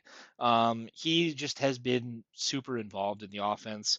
He's kind of taken over some of those lad targets from last year where Herbert's in a scramble drill. He's super familiar with Keenan Allen, right? These guys played for years together, like back when like in the prime Keenan Allen years. I rode Keenan Allen multiple years with the Chargers. It was great. He looks much closer to that Keenan Allen than what we saw last year with the Bears. I'm willing to chalk that up as just like an abomination of like a Chicago Bears offense. I think Keenan, he's lost a step obviously, but he's still good enough for flex consideration. Then for the Redskins, it's very simple, man. Like it's just Jaden Daniels rushing upside. This is a tough defense, but I mean, this is the defending rookie of the year. Still very good, very composed under pressure. I without Terry, it's going to be tough for him, but he's kind of survived off of getting guys like Zach Ertz and De'Ami Brown when he was there involved. I think that Jaden Daniels will still be able to back his way into fantasy points. And then Debo, he's just kind of the de facto wide receiver one. Like he's not prime Debo anymore, but he's still averaging like anywhere from 10 to 14 points a game. Like I think you can do it here. I'm looking for like those weird like schemed up Debo reverses or that type of stuff just to get the ball in his hands. We like him the most out of the position players. Then for the running backs, it's just like too gross of a time split against a good defense in the Chargers. We're not interested in chasing those points this week. What do you think, Yanni? Did I get it? Yeah, I mean that's it. Just one quick thing about the running backs is like until someone really breaks out here, I'm only interested in holding Bill to be honest with you. And he's looked by far the best, but until they give him a premier role, like I'm not interested in anyone else. I wouldn't be rostering anyone else personally. I think the opportunity cost is too high with some of the guys that are coming up on waivers. And yeah, yeah. So Bill's the only guy I'm interested in here, but until one of them breaks out, it's going to be a gross mess back there. Not a whole lot to say about this one. Lions with the highest implied team total of the week at 29.5. Bengals with an implied team total of 19. For the Lions, again, just very straightforward. And I know that Laporte has had his off and on weeks, and I know that Jameson Williams has been Jameson Williamsing. I saw the fell for it again award meme about when the coaching staff said they're really going to get him high volume. I was kind of intrigued by that. I took him in a couple leagues, like 2 out of 12 redraft. To me, it's just we know what we're getting with Jameson Williams. I think last week he had some obscene amount of unrealized air yards. I want to say his unrealized air yards were like 200 in one game last week, right? He again, we get an idea of what this is. I just think against the Bengals, like who should actually be able to move the ball against the Lions too. I'm not sitting my Lions this week. I'm just not. Now, again, because of injury in a lot of places, I don't have an option whether or not I'm going to sit him. But yeah, I think this is a good week. We know the deal here. Jared Goff, great QB2. You can rotate him in good matchups like this one. You can get a lot out of him. Haven't seen anything on weather. I think we're good to go there. Amon-Ra St. Brown, locked and loaded, top 3 wide receiver weekly. We all know the deal there. Jahmyr Gibbs. He's actually been one of the most inefficient receivers in the NFL. I believe the most inefficient receiver in the NFL to the point where it's a historical outlier. Does that turn around at some point? I'm sure it will, but he's also been running the hell out of the football, man. He's been getting, I believe he's encroaching on 70% of the backfield in terms of touches. I think he's around 66, 67% of the work in the backfield right 66%. now. Like, Yeah, it's exactly 66. what like the bull case was projecting for him and why he was going Yeah. like top 4 in drafts. Yeah, like he's starting to really, and he's getting like red zone work too. Like, and we all saw the cool trick play with Baltimore. Like he and he's got a healthy target share. Like in full PPR, that's doing it for you. In half PPR and standard, like he's not getting enough yards for it to really impact his score. But he's been a really nice fantasy asset and should be rest of season. And David Montgomery. David Montgomery's iffy about when and if you want to start him. We told you guys to sit him last week. He only had, I believe he had a really bad week. Like 1 or 2 points, if I recall correctly. I didn't check that. But rip him here. Rip David Montgomery here. He is an excellent upside flex. I wouldn't be surprised if David Montgomery has 20 points in this one. For the Bengals, you are starting Jamar Chase. I'm going to put it on it. Like, I'm going to put it on the radar. If he does not go off this week, we're going to have a serious discussion about whether or not he's going to be a starter moving forward. He's been dropping in like expert consensus rankings down to the low end wide receiver 1 range. This is way too good of a matchup. It's way too good of a game script. I would also just say something to keep in mind. Rumors this week are that they are making calls for quarterback. I don't know what that means. I don't know who that is. I was thinking Jameis Winston.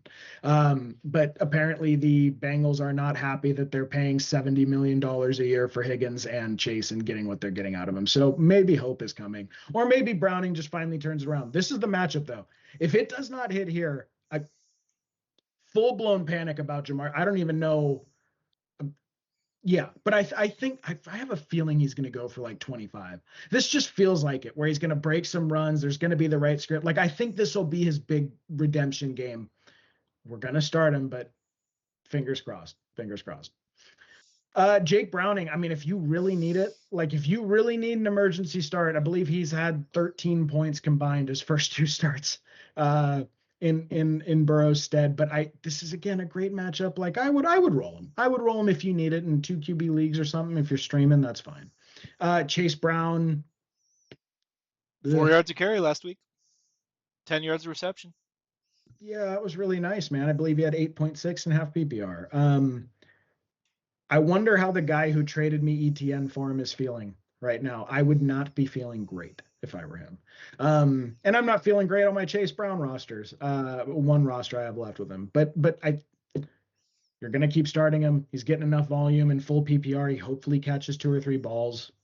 And then Higgins. Higgins is much closer to a sit than a start for me here. This is purely matchup based. You can't drop him. If you can trade him for something, you should. If you can tack him on as a sweetener to get an upgrade at a roster position, you should. To me, he is strictly an emergency start at this point, where like I have him on a roster. I will plug him in if I have enough buys. If enough things go wrong, I'll plug him in and hope to God he gets a touchdown. He did get a touchdown with Jake Browning in 1 game this year. I don't know, Ted, how do you feel about, you and I both had pretty heavy Bengals bags. Like I was really high on Chase Brown. Like I thought Chase Brown was going to catch 60 to 70 passes this year. So I didn't get any. I only got one share of Chase Brown, and that was in like the third round in like a super flex league. I do. I had a lot of Jamar Chase though, and I did just complete a trade to acquire Jamar Chase. I am more optimistic on this Bengals team than you are, despite the fact that they absolutely quit on Monday Night Football. They punted on a 4th and 3 down 24 points. And then with 3 timeouts left, they allowed in the 2 minute warning. They just allowed the Broncos to kneel the ball. They said, "Fuck this, we're out of here." So that's not good. That's really really bad. But we told you last week, like the Broncos were like the worst possible matchup for the Bengals because they have Sertan, right? Like Sertan on Chase, and Chase got open. Chase had like this post route where he was wide open for a touchdown, and Jake Browning like dumped it off to some no name guy. I forgot his name, but like really, I feel like we've already seen the bottom of this Bengals team. I think there's a buying opportunity here. Like this Bengals team is going to play the Ravens twice, who have a just horrendous defense. They're going to play the Steelers twice, who look like they've taken a step back. Like I think ECR has Jamar Chase right now as like the wide receiver 5 for the Oh, rest of the really? season. Yeah. Oh, I thought he slid back a little further. Maybe it's Fantasy Flock that slid him back. They have their own ECR there. I Yeah. thought he was back a little further. Yeah, they have Puka as 1, they have Amon Ra 2, they have Nico at 4. I What? forgot who was 3. Yeah, they have Nico Collins at 4. Then they have Jamar Chase at 5. I don't know what they're on there. To me, like I think Jamar Chase is just too damn good. I think that if Browning sucks again, like the Bengals have to do something. Like Zach Taylor went to the podium today and he said, "Yep, we're not really looking to bring in another quarterback. We have full faith in Jake Browning to be able to get this offense going," which is a bold strategy. I think that if they continue to look like this, you have to. Zach Taylor cannot be employed by the Bengals anymore to me. So But just out of curiosity, you tell me where you would. So it's Puka Nakua, Justin Jefferson. This is rest of season half PBR. It's Puka Nakua, Justin Jefferson, Amon Ra, Nico Collins. I would prefer all of them to Chase. I think Nico has the You, same problems that Chase does. I mean, maybe you tell me when. So just tell me when you get to a guy you would trade 1 for 1 for Chase. Would you trade Nico Collins for Jamar Chase 1 for 1? Yes. Oh my God. Okay. Well, the game I think ended Chase is a quickly. significantly better player. Like who's after that? Jackson Smith and Jigba. I would prefer JSN. Okay. Okay. So I would prefer Collins. I would prefer Jason. CD Lamb. I would prefer CD when he's back in because he has the I quarterback. like right. I'm saying right now 1 for 1. I would prefer CD. Drake London. I would prefer Drake London. It's not even close for me. I would prefer Chase. There. Okay. So Garrett Wilson. I'd prefer Chase there. I would prefer Garrett Wilson. AJ Brown. I my trade was AJ Brown and Kamara for Jamar Chase, Hendo, and some draft capital. So AJ Brown is the first one that I would trade 1 for 1 for Jamar Chase. I would not trade Devonte Adams 1 for 1 for Jamar Chase. I would not trade Emeka Egbuka 1 for 1 for Jamar Chase right now. And then I would not Tetaroa McMillan's 13 on ECR. That's a little silly. I would not trade Ted McMillan 1 for 1 for Jamar Chase right now. I would not Does trade Tet Romo McMillan Jones. not have the same problems that Jamar Chase does? Yeah, he does, but like I It's don't like know. when we're talking about these like elite athlete, like top end wide receivers with these shitty quarterback situations, it's like Yeah, okay, yeah, like yeah, you know what? The Bengals ran into like Brian Flores, who just ate their lunch, and then the Denver Broncos, who everyone kind of had as yeah. like an elite defense coming in. Like this, I think this is going to be a more encouraging, I guess. Like I don't think Chase Okay. Brown approaches that RB1 anymore, but I think he, totally RB2able to me, right? Like Yeah, yeah. Yeah, I'm just saying for me, I guess it's pretty shocking as I go through it. Like, I think Jamar Chase is my wide receiver 16 right now, based on this. yeah, it's So, definitely you're definitely bear. You're a bear on him. I mean, but you're consistent. You called this Bengals thing early. You've staked your position. And then I I guess for the unwing other it. side, the Lions, like to me, it is gonna be Amon Ra and Gibbs is like my full blown starts every week, and then Laporta and Jameson Williams is tricky decisions because I think like Yeah. there's just so many mouths to feed. It could be any week, but yeah, in this defensive matchup, I would be starting them. You Yep. might as well take the shot. All right, next one. We got the Patriots going into Buffalo to play the Bills. The Patriots have an implied team total of 20.5 points, and the Bills have an implied team total of 29 points.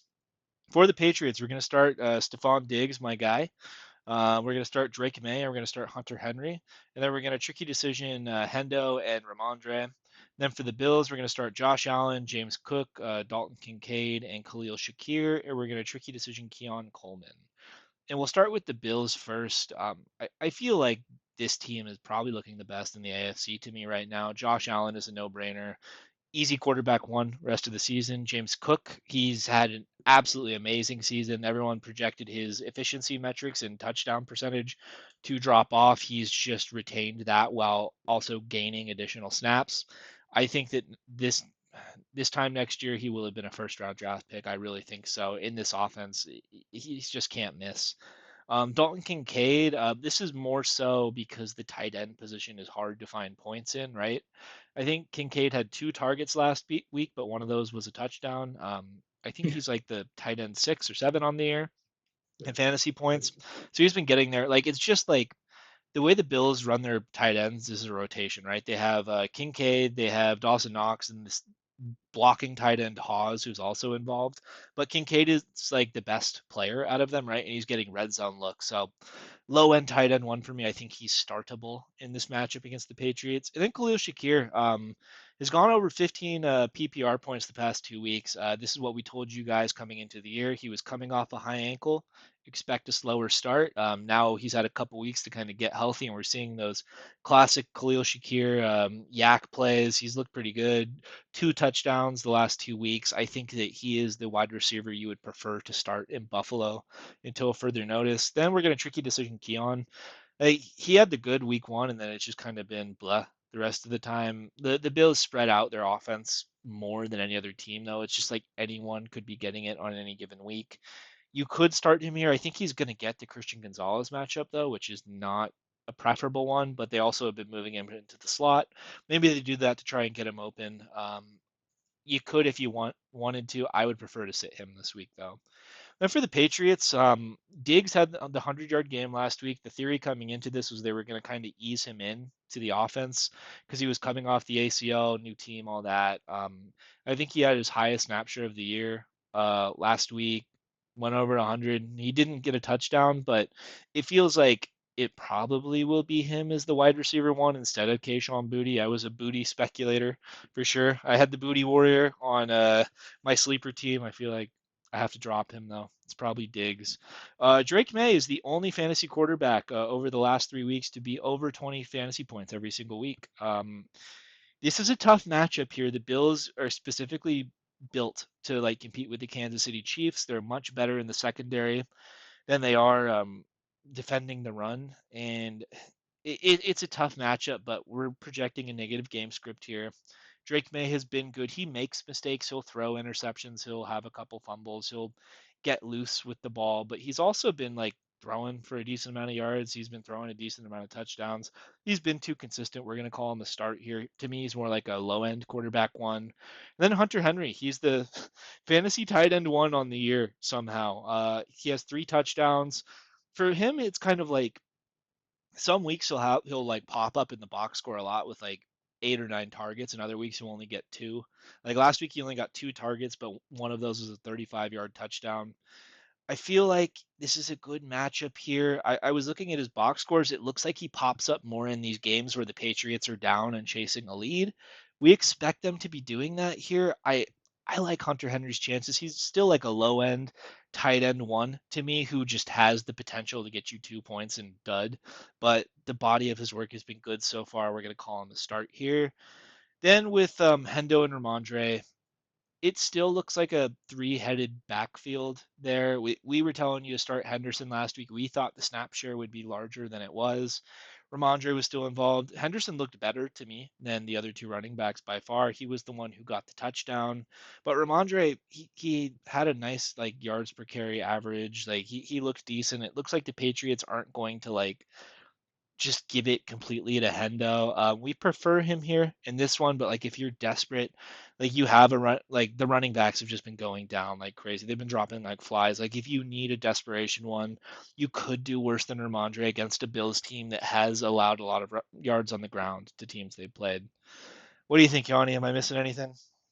No, curious if Diggs' role expands further and starts to threaten like Henry's work a little bit, because Diggs looked really good his first week with full run. Just something to keep an eye on though.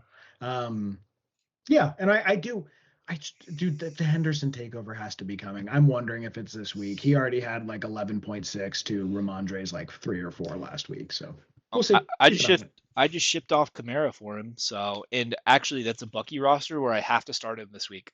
So let's hope for some early returns on that. Okay, the Chiefs with a 24.75 implied team total going to the Jags with a 21.75 implied team total. I think that total is way too high. These are two of the better defensive teams in the league so far. Whether or not you think the Jags defense is legit is your call, but like these are two of the better performing defenses so far in the year. Mahomes quietly the quarterback 3 on the season with a couple elite rushing performances, and then last week an elite passing one. Really looked happy to have Worthy back. Worthy looks like exactly what you drafted him for. He was just dynamite in his first full game.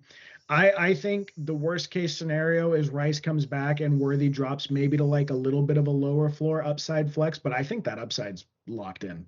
Like to me, if Worthy's healthy, I want him in my flex spot or my wide receiver 2 spot rest of season. I don't care.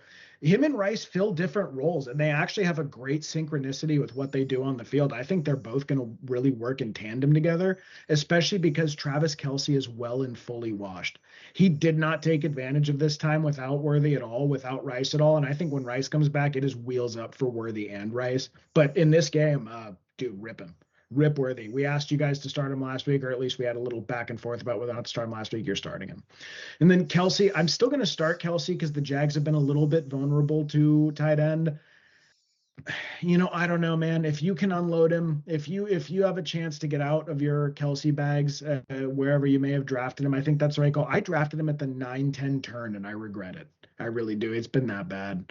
But I think you're going to start him this week, and then when Rice comes back, I think he's going to be relegated to that bin of tight ends who, if they score a touchdown, cool, you get double digits. If not, you're going to get 4 to 6 points. It's just that the old Travis Kelce is gone, and it is very sad. Not even because of injury, just got old and a little chubby and happy, and he's banging Taylor. Like why would you go run routes in the morning? He's good. He made it.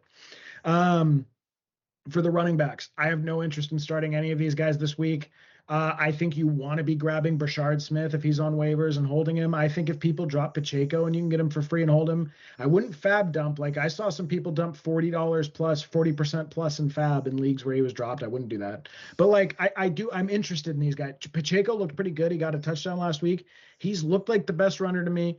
Kareem Hunt, you can put him in as an emergency RB2 or flex play any given week because he might score a touchdown. And then Brashard Smith has like that Jerick McKinnon upside. But right now, none of them have broken out, and I'm not interested in starting any of them. And then the other wide receivers, I think Worthy's back. You have Rice coming back in 2 weeks. I personally would go ahead and cut these guys. For some reason, I've seen people still adding Juju. Like as recently as when this show started, someone added Juju Smith-Schuster. I don't know why you're doing that. It's Worthy, it's Rice, it's Kelce because you have to. That's it. And then it's Mahomes to the fucking moon when those guys are back. By the way, Yup. Yup. dude, the chaos the havoc that Mahomes might wreck on fantasy football because like their defense is gettable this year a little bit. Their running game's terrible, and it. He looks every bit of the old Mahomes to me, at least in terms of like the big plays are there. When he gets the consistency from Rice back, so when he can get his chain mover back, that is where he needs to be on medium routes, and then Worthy looks the way he does, I think this thing's gonna absolutely take off. Yeah. For the Jags, I know ETN. So I saw some interesting thing about he's been front running a little bit this year. When they're in leads, he does much better. He only has a 24.5% route share, which is pretty low. It's towards the back end of running backs. So I saw some people speculating about they like that guy, LaQuint Allen. When they get behind, and then they've been using Bayshaw a little bit, like in the red zone and in third down work. Like they kind of shift to a little bit of a committee when they're behind in games. I guess there could be some consternation about rolling out ETN because they're probably going to be trailing more in this one. But he's been like I think he's the or running back 9 right now or running back 8. He's been like a mid-range running back 1 all year, and looks really good in that system. He is the only running back this year averaging over 90 yards a game. I'm not benching him until further notice. Like I don't even care if it's a tough matchup. He's over 16 full PPR fantasy points per game right now. Just like keep rolling him. I don't know why you would overthink it. Um, will he stay this high rest of season? Can he stay healthy rest of season? That remains to be seen. But for now, he is, and you're starting him. Sits with all the quarterback weirdness this week, with all the help I needed, with me scouring wires and starting Sam Darnold and Tua and spending 17% of my fab for Matt Stafford for 3 weeks, with just the absolute mess that it is. You know who I didn't look at all? It's Trevor Lawrence, because Trevor Lawrence is not a productive fantasy asset, nor a productive quarterback in the NFL, by the way. I was on Niners Hub. I was telling people to go ahead and hammer the passing under, which we comfortably hit for Trevor this week. He is hit passing unders for the vast majority of his NFL career. He very rarely eclipses 20 fantasy points per game. He shouldn't be rostered anywhere. I wouldn't stream him, and I wouldn't do it against the Chiefs D. That's one of the best. Hunter, until Travis Hunter carves out a real role, he's not going anywhere. He actually looked better than Brian Thomas Jr. to me last week. He made a couple of like nice plays, chunk plays against the Niners. I don't know if that's sticky or not. Brian Thomas Jr. is still such a more talented player to me, but do they maybe start to work him in more with? They need to pick. They either need to have him play cornerback or wide receiver. He's a below average player in both right now. I'm still holding him on benches. I don't want to cut him just because of the potential there, but ugh. And then Bayshal Tootin, the handcuff plus guy, right? He might fall in the end zone any given week. I like having him on my bench because if ETN goes down, I think he's instantly a top 12 running back start every week. But like as things stand right now, he's someone that in an emergency you put in your lineup and you pray he gets a touchdown. He does have touchdowns in 2 of his 4 games this season, which is pretty good. But so those are your sits. Sort of tricky decision. Brian Thomas Jr. and Brenton Strange. Brenton Strange has actually been over 7 points in 3 of his 4 games this year in half PPR. I think he's actually like a pretty good. If you just need an emergency guy to get you through the last week and no Kittle, if Juwan Johnson misses this week, if Dallas Goedert was your guy and he goes down, if you need Tucker, if you just need someone in here, there's going to be a passing script all game. The Chiefs are pretty good against receiver. I don't hate at all streaming Brenton Strange for a week. I think that's perfectly fine. He's actually not killed you in your lineup most weeks. And then Brian Thomas Jr., it kills me to include him in here. I had to watch, right? I had to do the game review for the 49ers and Jaguars. I took notes on every single snap of that game. And they reduced Brian Thomas Jr. to some weird role where he runs like 7 and 8 yard out routes. That was most of his production last week was running up to Diamador Lenore and kind of stopping and turning. And hopefully if Trevor had enough time, he dumped off a weird little medium route pass to him. He had like 8 points. He hasn't broken double-digit points this year, even with his touchdown week. I don't know what he is. And again, until something radically changes, and I don't even know what that could be, I would rather he's not in my lineup. I can actually check really quick. Who am I starting over him in one of my leagues? I am starting Michael Pittman Jr. and Tet McMillan over him. And yeah, I'm starting Michael Pittman Jr. over him twice. So that's not even close to me. Like I would rather roll Michael Pittman. So things are dire. If you drafted Brian Thomas, you're probably toward the bottom of your league. I don't know when that gets better. I'm curious, Ted. Would you even buy on him right now? Like I wouldn't trade Emeka Egbuka. No way. I don't even know if I would send Michael Pitt. I think I probably would send Michael Pittman for Brian Thomas just because of the upside there. But like it would be stomach turning for me to Yeah, do. that's the level of trade I would do for him right now, right? Michael Pittman. If someone is just willing to dump him, call him a toxic asset, and get him off my roster, I'd get him. I'd do a deal for him because I think he is just so talented, right? But Trevor is just such a massive limiter for like what he's able to do. Yeah, until Trevor and him kind of get on the same page and it it changes, right? Like he can't be running 7 yard outs like the entire game. You just can't have that. Right now, Brenton Strange has more targets, receptions, and yards than Brian Thomas Jr. on the season. I believe Parker Washington has more yards than him. It's just really bad. Then on the Chiefs side, man, loves seeing the Xavier Worthy thing. That we told you not to start him last week. It was kind of a miss on our end. We said tricky decision, Tyquan Thornton, and then sit Xavier Worthy because we didn't think he would be nearly as involved as he was. Dude, they were getting him the ball like first play of the game. Like they ran a reverse with him. They were really testing out the shoulder. Like he didn't have 100% route participation last week, but he looked really good. We have this 2 week tryout before Rashid Rice comes back. Hopefully he returns somewhat of what you were drafting. I have 60% Xavier Worthy exposure. This is like one of my guys coming into the year because I just loved what the Kansas City Chiefs were poised to do.